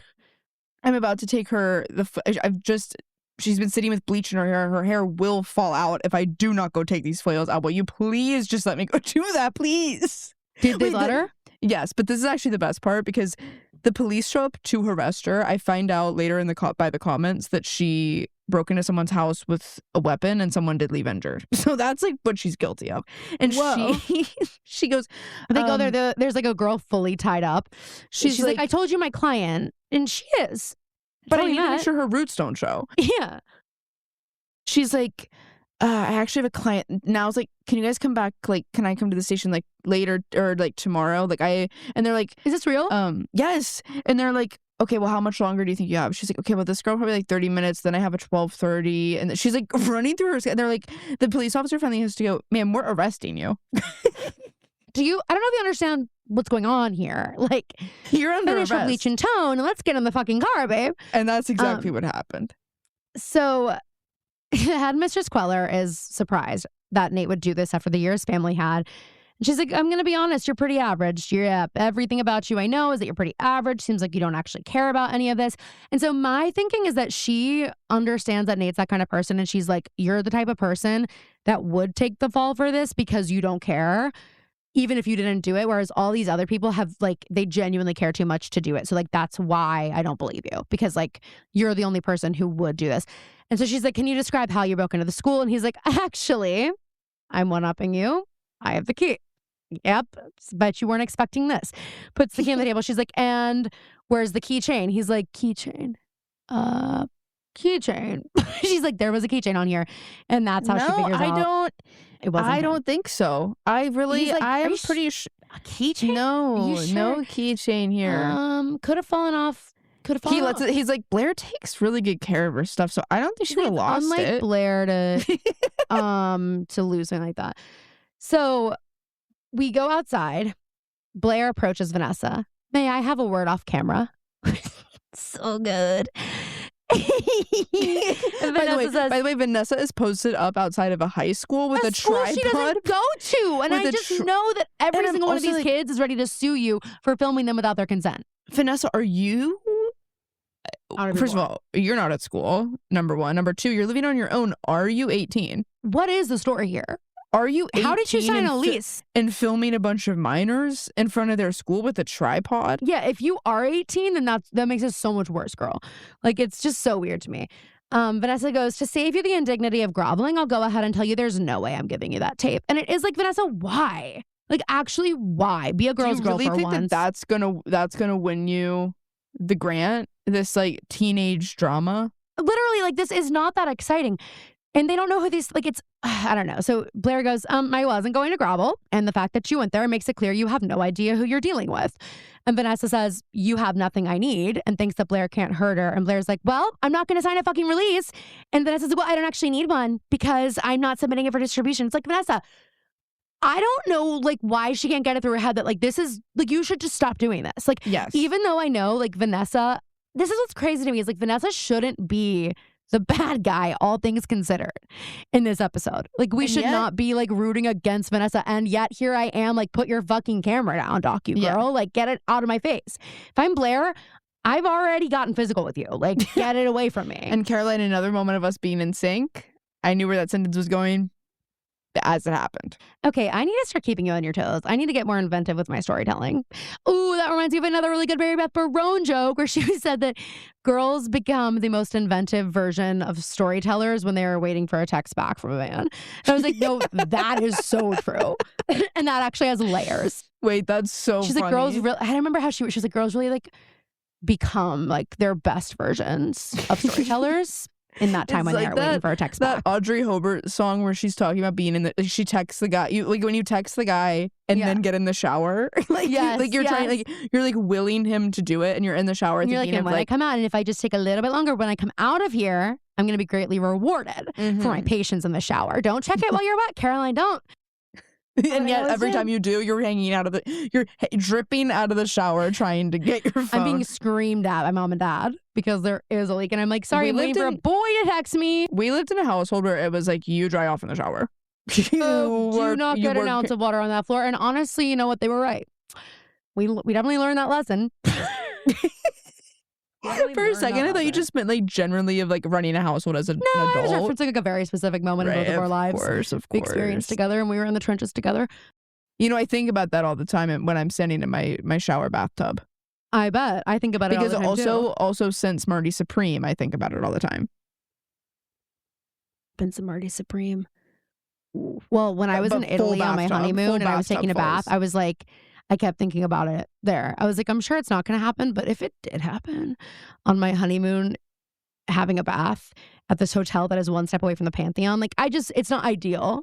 And like, I'm afraid it's going to happen. And now that I've thought it, it will happen because I'm powerful. Anyway, so Chuck then, Blair leaves. Vanessa turns around. Chuck is waiting for her. And he's like, got a wad of cash, apparently $10,000. He's like, I'm going to give you this for the tape. She goes, you think I'd take your money? He goes, yeah. Yeah, pretty much. And hey, like, Vanessa, God. You talk a big game, but you do end up taking it. You did take the money, babe. Like, she goes, well, you're just as manipulative as Blair. And he goes, no, Blair's an amateur. But I know how much this money can make a real difference in your life. And like, I did right. She's literally doing this for grant money. So like, yeah, just take it. Like, and I liked this line that Chuck said. Obviously, you know, money is not the most important thing, but she says to me, where like, money doesn't matter to me. And he's like, I know money matters to everyone. And just, it does. Like, and I think. But he's like, it describes like the difference. Yeah. He's like, for Blair, this is a couple pairs of Manolos. For you, it's a real difference in your life. So like, money matters to everybody, just like in different ways. And for you, it really matters, you know? Or you wouldn't be fucking setting up a tripod in front of a school that's not yours. Right, exactly. I'm like, she is actually begging for someone to like be so mean to her. Like, you're setting this up and you don't think anyone's going to come out here and make fun of you and be mean to you? They don't know you, girl. 100%. So they can smell the Brooklyn water on you. It's seeping. So she gives Chuck a tape and says, here you go, and takes the money. And that's that for right now. And then we go to lunch. This is a really sad scene. And I made this note at the end of the episode. But like, I think when you rewatch this show and you're not in high school, I'm much more, like, I feel for Lily more than I feel for, like, when eventually when we have the conversation between Serena and Lily, I'm like, Serena, I get it. Like, I know what you're saying, but like, I feel like when you get older, you see the depth behind parents of like, they're not just and like the sacrifices had, like, that they make, and you understand and so what they really gave up.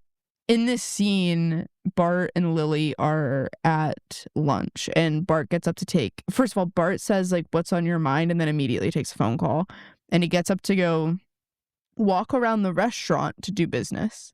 Which is great. People are sitting and go outside. He is literally just weaving in between the tables while she watches them walk around. And she looks around and she sees all these couples where the man is like, looks like an older version of what Bart will be. And all of the women just look like dejected and sad. And she's having this moment. So she gets out her flip phone. And I do like, it makes me long for the days when all you could really do on your phone was text and call. And so you kind of like, if this were taking place today, you would have already been on your phone, like scrolling, waiting for Bart to come back. Instead, you wouldn't have had time to make this phone call because you would have gotten lost in the sauce somewhere. And you wouldn't have time to make the realization, like the observation of your surroundings. So true. It's nice to see people living in the moment for once. Forgotten art. I was like, it is crazy to call him at the table when Bart is like right there. But okay. So she calls him and she's like, let's do it. Let's see what we are. Let's see what we could be. They're going to go away tonight and, quote, get away from everyone and everything. Who cares where we go? Well, your kids might care. Yeah. But, okay. And she's like, look, I'm scared, but in a good way. He says he is too, whatever. So, we go back into like a big meeting with Headmistress Queller. All the students are here. Chuck whispers to Blair, proof worth every penny, and shows her that he got the tape. And so that's just like a little moment. And then Queller's like, I guess you guys didn't take me seriously. Somebody in this room did come forward for a crime he didn't commit. Serena, who did that? Like, Serena, shut the fuck up. And she's like, but I don't abide dishonesty. So Nate Archibald, you are suspended and it will go on your transcript. I just have to say quickly, Nate Smolder is so fucking good. Like, he's like, he's so hot. stare. And I He is love the way so hot. the way that they do his hair, where it's just like a little bit messy. like spiky, like it's just so good. No, but like it's like that. That's His exactly hair, how honestly, if his hair could speak, if his hair could speak, it would go like this. And so, like, that's how I described it. Because I kind of mostly describe hairstyles based on how they would talk. Right. Guys, representation for everybody. So Gossip Girl says, this just in, Nate Archibald, dead man walking. And Queller says, watch him go, students. Who's next? So everybody leaves. Dan is really, really having a crisis of moral here. And he talks to Serena and he's like, if you know who broke in, why won't you just give them up? And she's like, because it was me. Now, this is what's crazy. Like, if it was me, let me tell you, I would have said something day one. Mm-hmm. Everybody would know that it was Serena, me. If we were going to make the call as a group that we weren't going to rat the person out, I would be like, okay, guys, it was me. Because it feels... Number one, it's a lot to ask your friends to do regardless, but being dishonest about it is a whole another level. At the end of the day, also, and this is proven, like, Serena, I know that, like, Headmistress Queller is talking a big game, and it's looking bad for you, and there's not another school that will take you or whatever, but, like, realistically, I feel like there is always a part of me that's like, okay, but if you tell the truth, like, you will be rewarded for that. Like when I got my fake ID taken and they were like, is this a fake ID? And I was like, yeah.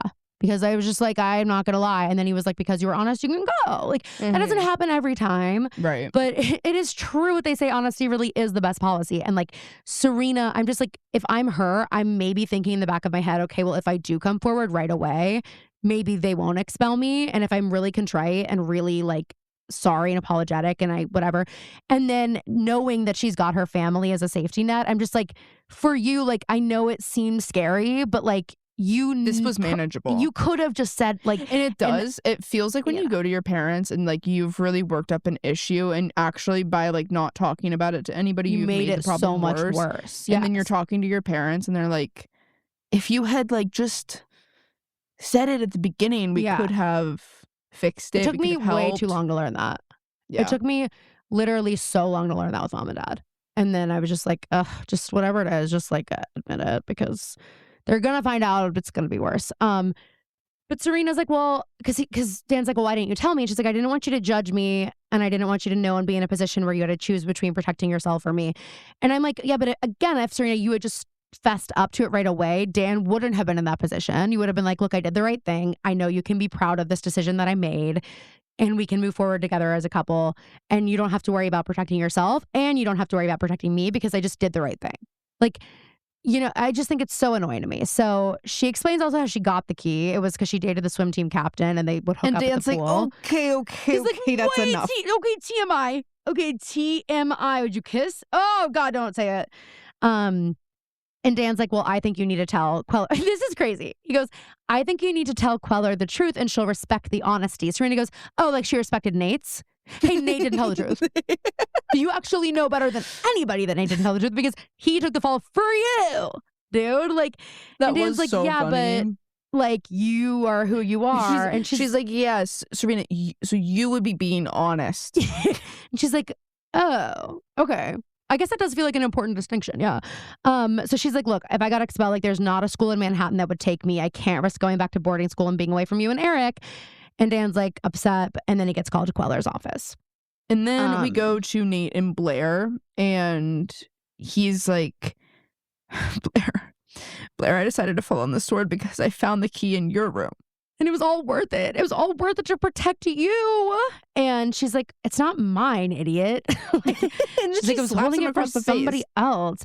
But she's very moved. And I would be too. This is a very romantic act for Nate. More romantic than the love letter, She says, Nate. in fact, it's the most romantic thing anyone's ever done for her. And he's like, I love you. And he tries to kiss her. And she is so conflicted. But she says, you and I just can't happen right now. I don't want to be with you. I do feel like there were better ways to say that. Which is when Nate says, good catching up. Zing! I'm like, whoa. That was unsevered Nate for 2 seconds. Epic storytelling. Yes. I was like, that's so good. That's so good. Okay, this next scene had me scratching my head in so many ways. Because here's what I need to say. Serena, she comes home from school And she flops down face down on the bed. She's like, I just want to like close my eyes and pretend like nothing ever happened. It's like, you did this. Yeah. You did this. And you're acting here like, oh my God, like, ugh, this like annoying girl at school is like, it's just like being annoying. Like, it's something like so trivial, the way she just It's like not. flops on the bed. Serena. Like, you didn't have an embarrassing moment at school. Like, it's just so stupid. And she's like, oh, wait, why are you packing, Mom? And it is crazy that Lily's packing. Like, you did just get back. And her phone rings, normal phone ring, by the way. Okay. I guess we only do that for the month of December. It's not Christmas anymore. Okay. And it's Rufus, and Serena sees it. Lily doesn't answer, and Serena's like, is Rufus why you haven't answered Bart's proposal? And Serena begs her not to. She says, not this one. And Lily's like, I cannot base my decisions off of your life. And I did say, like, maybe for this one you can. Because it's not like Dan and Serena, like, I think later on when Lily and Rufus get back together, I don't remember. Maybe Dan and Serena aren't together. But it's like, you know that Serena's dating Dan and like upset. So it's just like, it does seem like maybe this is one. But I get it. You've got all this history, whatever. And Serena's like, I know that like we're too young to talk about forever, but right now that's what this feels like. Tell me that Rufus is that important to you. Tell me that whatever you two have is the most important thing in your life, because that's what Dan is to me, Mom. The most important. I would rather be Chuck's stepsister than Dan's. Please don't do this to me. And then she goes, I have to go. I know she really does a good one there. She really says, I have to go. And she's going to school because there's something she has to do. And she says, Lily, mother, I hope there's something important you have to do as well. And here's what I need to say to you, Serena. Given this episode, I better see the attitude wiped off your fucking face by the end of this episode. Like, I don't want to see you. Because what your mom is about to do throwing is a fucking bitch fit about your mom accepting Bart's proposal later when you fucking forced her to do it. Exactly. When she did it I don't for understand. For your Later happiness. On, the way that she acts, I get that Chuck is gross, but like, you literally said you would rather be his stepsister. You knew what this was going to entail. Like, you told your mother to make this choice. And it's almost like Serena wishes she made the other choice so she would have a real reason to be mad at her mom and hate her. Well, and it's almost like, I do feel like realistically, and we know this from how Rufus and Lily eventually end, but like, Serena, what if you just like stuck it out? Like, they might not even get married. So like right now it's between a proposal and like potentially just a weekend tryst that then takes both options off the table. You don't have to be Chuck's stepsister. Right. And then potentially you probably won't even have to be Dan's, really. Right. I know. It's really like, and I just think that if Serena's going to do all this, then like that means that later on she needs to be nice to Bart. Mad. She needs to be nice to Lily. Like, she can't be a bitch about this whole thing because you fucking asked your mother to do this. And it is like, I don't feel like Serena fully understands the scope of the Rufus-Lily relationship, which is fine because none of us do yet. But like, it is such a big sacrifice for Lily. Like, and it is 100% for Serena. And I just think about all the times that Serena's like, you don't have a maternal bone in your body. You're a terrible mother. Like, all you think about is yourself. And it's like, I'm sure there are moments where that feels true and that might be true. But at the end of the day, look at the type of sacrifices your mother makes for you. And like, this is like, you should be happy about this and not like a pill later on, which she is. So, okay. Blair low-key dressed like a French maid for the rest of the episode. I thought that was a weird outfit. I didn't really like it. I did like her coat though when she goes Me to see too, Vanessa but it doesn't at work. match really. It was like a navy and black like houndstooth, and I really liked it, but it doesn't match the French maid outfit. So I'm like, what's the deal? Blair descends down her steps. I love every scene. I need to do a compilation of Blair descending the Waldorf penthouse steps because it's so nice. But Vanessa walks in. Okay, again, stop showing up here. Like, stop coming here. Stop coming to Blair's evil lair. Blair should have said something like, "Am I gonna have to move? Like, am I gonna literally, have to like, am I being change my dress?" stalked? I didn't know I have a stalker. No, literally. So she brought the tape, and Blair's like, "Well, what's the catch?" And Vanessa says, I know this might come as a shock, but not everyone does things because of an agenda. In fact, some people do things simply because it's the decent thing to do. Smash it, burn it, whatever. There are no copies. I'm not believing Vanessa if I'm Blair, but she says that she gave Chuck a blank one and that's like hilarious. And Blair kind of is like, oh, ha ha ha. Like, well, here's the thing. I thought. Have a tough time believing that that's not going to like come back up with Chuck. Yeah, like, Chuck I know seems like Chuck someone is watching that tape. Yeah. I mean, for sure. I guess at that point, like, Blair could step in and protect Vanessa, perhaps, from that, like, if it comes to it. I don't know. But so then we Vanessa's go like, and by back the way, to- after I've observed you all a lot, it's like, okay, you've been like watching them through the lens, and then you've been like rewatching the tapes and studying everybody's behavior, and what she realizes that Nate's a really good guy and Blair should be with him. Yeah, I'll remember Okay, thank that. you so much for your input, V. Thank you, V. Thank you, docu-girl. And so we go to Constance and it's Dan's meeting with Queller, and Serena comes in. Serena, could we wait a second? Serena until Dan comes barges out. in. She wanted Dan to see this happen. Yes. Well, because there is a moment where Dan, also this is a long interview because Dan got called in there when Serena was at the school. She's had time to fully go home, have that conversation with her mom, and come back. And so Dan's still in here, and like Serena walks in. Yeah, she's like, I have to say something, and so she confesses. And then I'm like, can Dan go? Like, does Dan actually have to be here for this next part? I was confused by that too.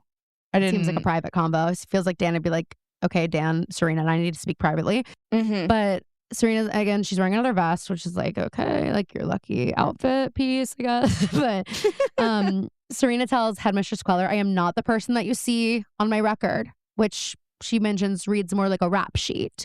She's like, my grades are up, my attendance is nearly perfect. I have stayed out of trouble. It's like, well, that's not actually true. Because here you are. Why we're here. Let's just remember why we're here. And she's like, and I didn't intend for anything bad to happen. Well, of course, nobody does. And she goes, and now I'm here accepting responsibility for my actions. Yeah, but you took a little bit. Like, I just haven't answered all of those things, Serena. Like, I have some qualms. Yeah. It's not, I feel like she thinks that she's going to be like awarded the Nobel Peace Prize for coming literally in and owning up like, what she did. God, this is brave. God, this is brave. Okay, if there is a Purple Heart medal ceremony coming up, I'd prefer if I could go home and change first, just because I'm wearing a vest and it's not what I'd want to wear for that. But if I'm leaving and there's like a crowd and paparazzi, is there a back entrance? Is there a back where I can go? So then Headmistress says, well, Serena's like, okay, whatever you think is fair. And Headmistress says, let's discuss the consequences, and looks at Dan. And I was like, oh my God, she was going to say punishment, but she can't for some reason. She can't say punishment for some reason. Why? Oh, because there is no punishment. Mm-hmm. Which I am like, okay, well, these kids were right in the beginning. Well, they were all like, they're not going to maybe it's my hindsight is 2020 moment, because like, that's what I'm saying. Like, ultimately, it's going to be fine for you, Serena, so why didn't you just do it day one? Well, and Serena was the one who was so sure about it at the beginning. I know. Where she's like, she's not going to expel everybody. Yeah. So we go to Vanessa's place of work. God, and Blair comes in, and it is almost like she's like, oh my God, I need to put gloves on. She's like dry heaving as she walks in. She walks in, Vanessa has her back to her, and Blair goes, I'll be brief. Like, I feel like Vanessa and Blair have like a co-worker relationship that I actually kind of enjoy watching. I don't understand why Vanessa's being like rude. Because you guys just had a nice moment 2 minutes ago. Yeah. I was there for that, where you just were like, by the way, I gave you and Nate my blessing. Like, I just watched that happen. So why are you now being a bitch? Because you're in public, I guess. But so Vanessa's like rude to her. And then Blair's like, is that how you speak to the person who just paid your rent for a year? Congratulations, Vanessa. You just won 365 more days in your IKEA furnished closet. So Blair went to Vanessa's landlord and gave him an envelope full of cash and paid Vanessa's rent for the entire year, because she says Blair Waldorf is not indebted to anyone, no matter how much I appreciate what you did. And it is like, that's like so nice. It is. Another thing I want to say is like, appreciate what you did. Vanessa, you didn't do anything for it. It wasn't a favor that you did. You filmed. Sorry, this one thing has been like bothering me this whole time. You filmed a conversation with people who didn't know that it was being filmed. Maybe a private conversation. And then you gave the people in that the tape back. It just doesn't feel like a massive favor. So just like would took make $10,000 from somebody, and you knowingly like gave him not what he was paying you for, which like, I don't know, just like, ugh. But and then so Blair asks Vanessa what she is going to do with the money that Chuck gave her now that her rent is taken care of, and Vanessa it is kind of a funny question. Blair's like, by the way, if you didn't pay your rent, like, what did you do with that money? And I'm like, anything. But I am like, also so like, many things. Groceries. Wait, Vanessa, why did you do? You already have done this thing that she's going to say that she did, and you didn't know that your rent was paid for a year. I know. I do think that this is a storyline directly out of John Tucker Must Die. Isn't this that moment where It they does like sound like that. they like tease him and they make it so that he's at a movie date and like he has modeling shots that come up and it's like the face of genital herpes and the Oh, I girl that he's on think, the date yeah. with is like what? And they like have been sharing a drink and she like gets up and runs out. And everybody looks and sees and knows it's him and starts throwing shit at him. Like, okay, that would not ever happen. But anyway, yeah, Vanessa used the money Chuck gave her to create a medical grant for teens with genital herpes in his name. And Blair kind of freaking loves that. And so then we go back to Constance and Serena is like, Dan, I did it. She's like, what luck? What luck? She walks out of the office, clicks her heels, does a 360 spin. 360. Wait, okay, quick thing. Sorry, guys, I know, but like, quick thing. I was coming home last night from Mary Beth Barone, and we're getting home, and last night was like the girls ask boys dance at the high school. And so I see, and that's one thing I'm gonna miss about where I live is like, I can people watch, like I can see all the kids going home from their parties and walking home and like whatever. And it is kind of fun. But so there's like a bunch of kids and they're all walking. And then there's like one kid that's like farther back, like not walking with these people, but I imagine they came from maybe the same place. And he's like walking down the street and he like looks behind him. Are they like all in their suits still? No, they're like all in like sweatpants. He like looks behind him. He's like looking around and like keeps walking. I was like, what is he about to do? Like, is he about to like pee or something? Like, what's going on? And then he fucking does a heel click, but he like can't. So it's like he jumps up and his legs are like straight. Like he doesn't realize you have to bend them and his legs are straight and he just like, it's more like a leg click. Like his legs just like hit on the side and then he just like keeps walking. And I was like, okay, guys, like so girl cute. he likes. He got Girl, a he kiss like that said, night. yes, I'll be your girlfriend. Like something, I was like, wait, why is that so cute? Like, and it was literally giving like, I've never done this before, but like, I've seen people do this when they're happy. I'm going to try it out. Like, it was so cute. It does. And I texted Caroline, sent that in the family group chat, and I said, it kind of gives our dad. Here's what our dad said back to that. He was offended. No, he wasn't. Kinda? Phoebe goes, Phoebe goes, kinda dad vibes. Dad goes, kinda? Question mark, exclamation point. Total dad vibes. Mom gave me a peck last night, and I came down the stairs like James Cagney and Yankee Doodle Dandy this morning. And sends a gif of that man walking down the steps doing like skips and jumps. And no dad is like, what's so funny? What's so funny? Total dad. Our dad, like, he was definitely hanging out with like hardened men in high school. However, dad was definitely a softie. And I do feel like he would get like giddy out. Like any girl he was with, I feel like he would get like giddy over. Even when he talks about girls he dated, like it's not in like a gross, like it's kind of like about other women way. It's kind of like cute. How Wes talks about his ex, like any like yeah, they're like still friends. But I'm also like, I know those girls hated you, Dad. The last tangent I will do. You thought you were friends?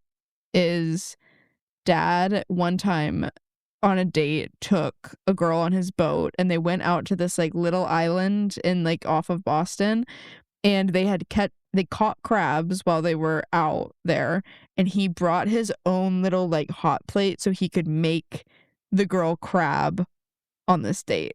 It's so cute. Didn't the boat like not work though when they went back to get in it?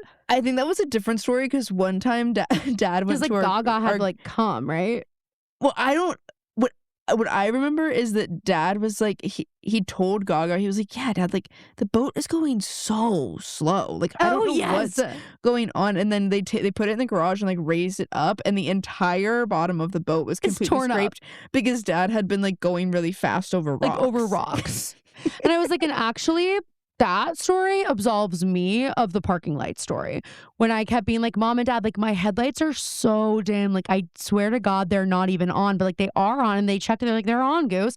I was turning on the parking lights, thought that my full headlights were high beams. Got pulled over for it. Okay, so yeah, Serena only got 25 hours of community outreach that she would have done anyway because she's on the committee. And Dan's like, yeah, that occurred to me. Honestly, props to Dan for not breaking up with her because it seems like something Dan would do. Like, be like, I can't be with you. You whatever. And Serena's like, look, I know for a fact my mom did not plead my case. She didn't donate anything. Like, didn't. And Dan just like obviously believes she's going to get special treatment. And then like as if on cue, There is a driver there who's been sent by Lily Vanderwoodson to pick up Serena, and Serena's like, no, I'm going to walk. And Dan goes, you going to Brooklyn? The car. And so then we go. We have Serena, Eric, Chuck, Lily, and Yes. Bart celebrating Lily accepting Bart's another- proposal. And Serena's got stank face. Like, you're kidding. Another One Republic song. Was there, by the way, was there an LCD sound system song in this? Maybe it's the one that's after this. No, I think it was before. I need to look at the soundtrack for this episode.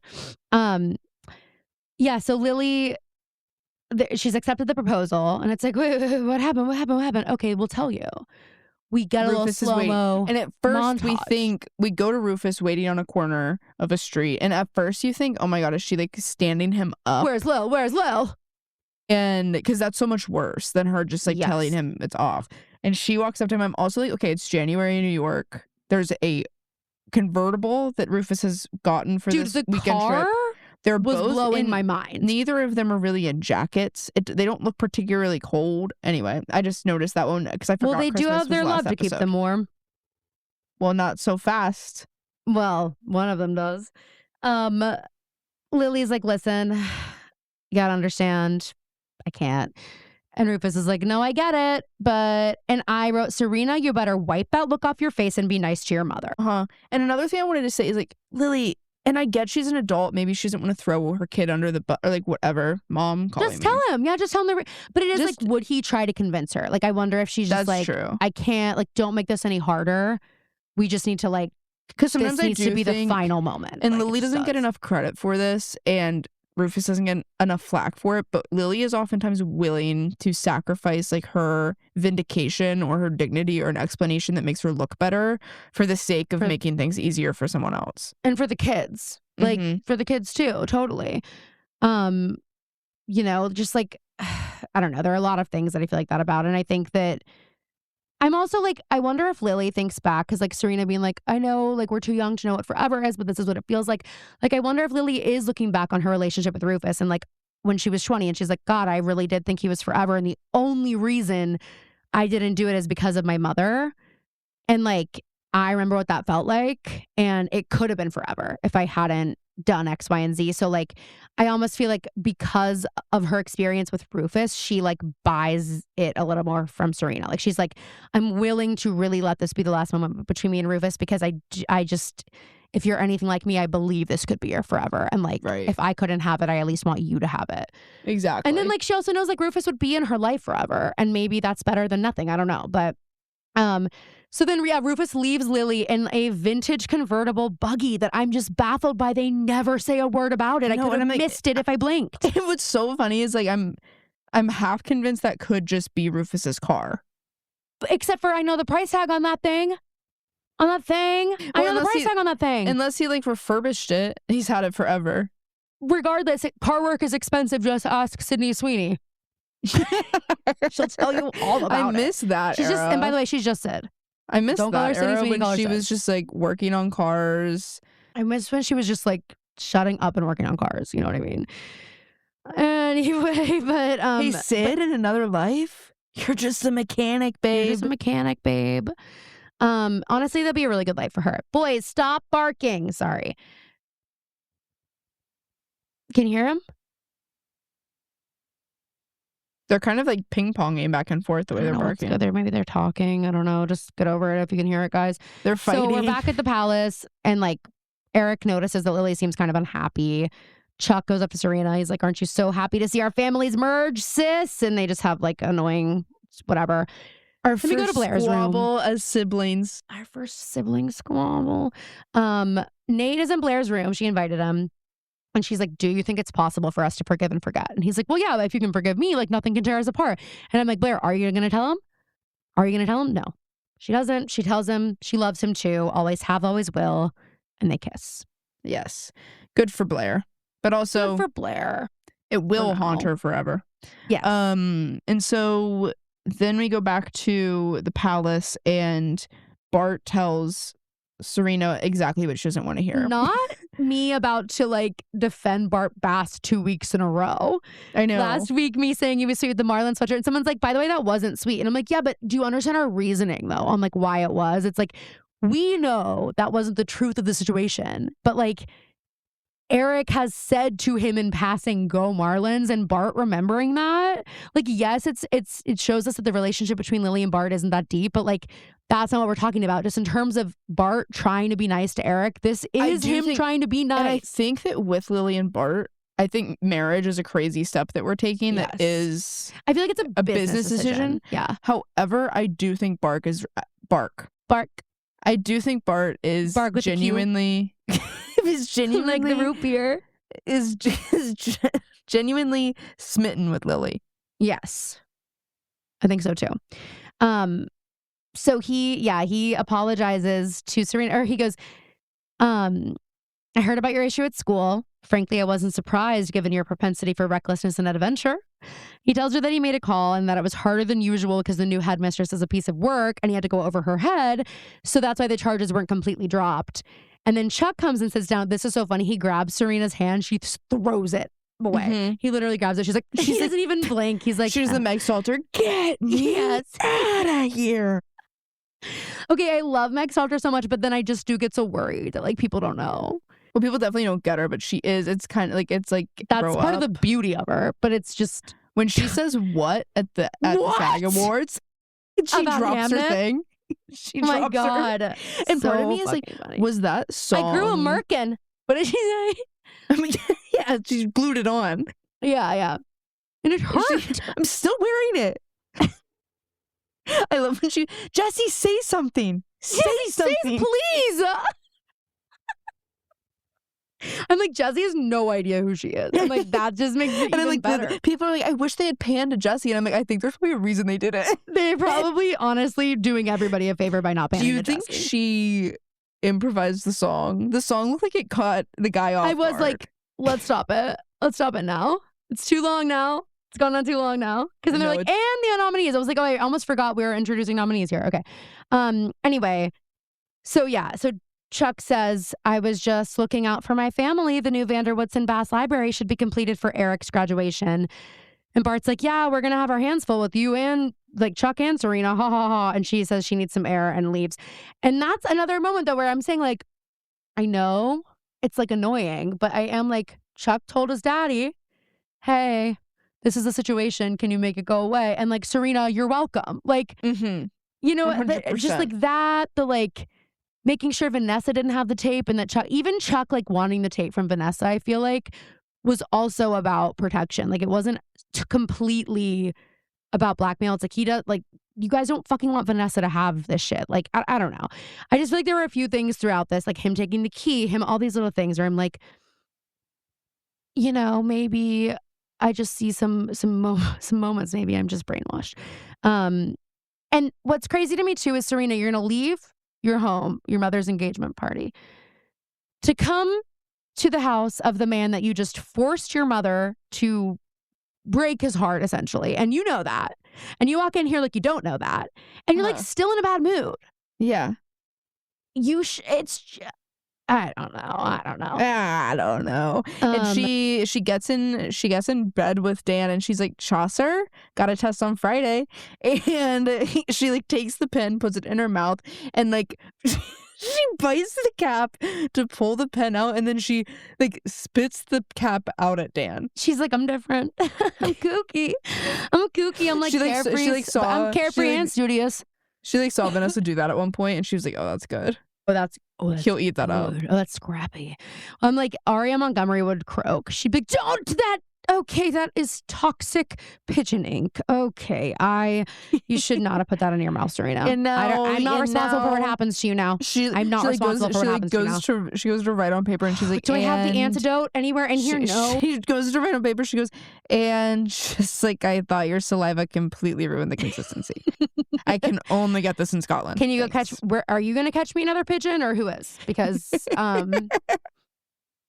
because I've been relying on that because I am a vegan, except for my pigeon ink. You have to kill the pigeon to get the ink. You have to kill the pigeon, but like, and so you know what? I already killed one, and I'm only allowed to kill one a year. So like, it's on you now. Go kill a pigeon. And the blood's on your hands. Blood's on your hands, and the ink's on mine. In your mouth, and it is toxic. It is toxic. I'm out of the antidote, so I don't know what's gonna happen to you, but hopefully you get the pigeon before the worst thing happens. Yeah. So anyway. And then we get our final Gossip Girl note, which is, and sometimes you have to venture outside your world in order to find yourself. As for me, I'm happy right where I am. I only want to be with you. Did Dan accidentally post this to Gossip Girl and means to text it to Serena? Is this a love letter he wrote to Serena? That's a weird one. I only want to be with you. Okay. I only want to be with you. Okay. So that's the episode, you guys. We are delivering on the long ass episodes. But just don't ever say that we skipped anything. Don't ever say that. Don't. Are you on synopsis or me? You. Okay. Next week, season 1, episode 13, A Thin Line Between Chuck and Nate. Dan is shocked when rumors begin to circulate that Serena has been spotted buying a pregnancy test and resolves to stand by her no matter what. Elsewhere, Nate is furious when he finds out about Blair and Chuck's affair, and Blair's life crashes down around her when the others also find out what happened. Also, I just want to mention, we got this one, then we got episode 14, and then episode 15, Georgina Sparks makes her debut in the episode Desperately Seeking Serena. I can't wait. What's the name of this episode? A Thin Line Between Chuck and Nate. I believe the movie is A Thin Line Between Love and Hate. Oh. Yes. We're still noodling on what we're going to do about the movie thing, but there's something here. There's gold here. We're going to find it. We're going to mine for it, but I just don't know what it's going to be yet. Okay, guys, thank you so much for listening. If you miss us, we got a whole treasure trove on Patreon. You can go check out. We put up some Patreons at the end of February. We're going to be doing some more this month. As always, these episodes are available ad-free and now on video on Patreon. Guys, here's what happened. If you notice if you listened on if you watched on Patreon, you notice that there's about 15 minutes in that episode that was not in the episode that we put on Spotify. Like we discussed, you and me. It's what? We discussed doing that. Like there was a big portion of the beginning banter that is only on Patreon. Oh, okay. Well, that's good to know. And so the way that it's easiest for me to edit that is to do a video version that has more in it, if that's what we do. So that's why we got a video last week. But also, if you guys want the video, yeah, let us know what you think about that. A lot of you guys want video, and it is out there. And I guess I think we should just put video on Patreon. It's sort of like the Peacock when they do like the unedited extended version the next day. That's like what you get, but it's same day, and it's video of these podcast episodes on our Patreon for our top tier. So, and it's ad free. So go check that out. And you get everything that's ever been put on Patreon ever. If you join the top tier, like you literally will get every single thing we've ever put on Patreon. We probably have like 100 episodes. I think we have more than that. I think, it's way more actually. So go listen to those. Leave us a 5-star review on Apple Podcasts, on Spotify, wherever you listen. Make sure you're following us on social media. Tell everyone you know about us. We love you so much, and we will see you next week. And splash.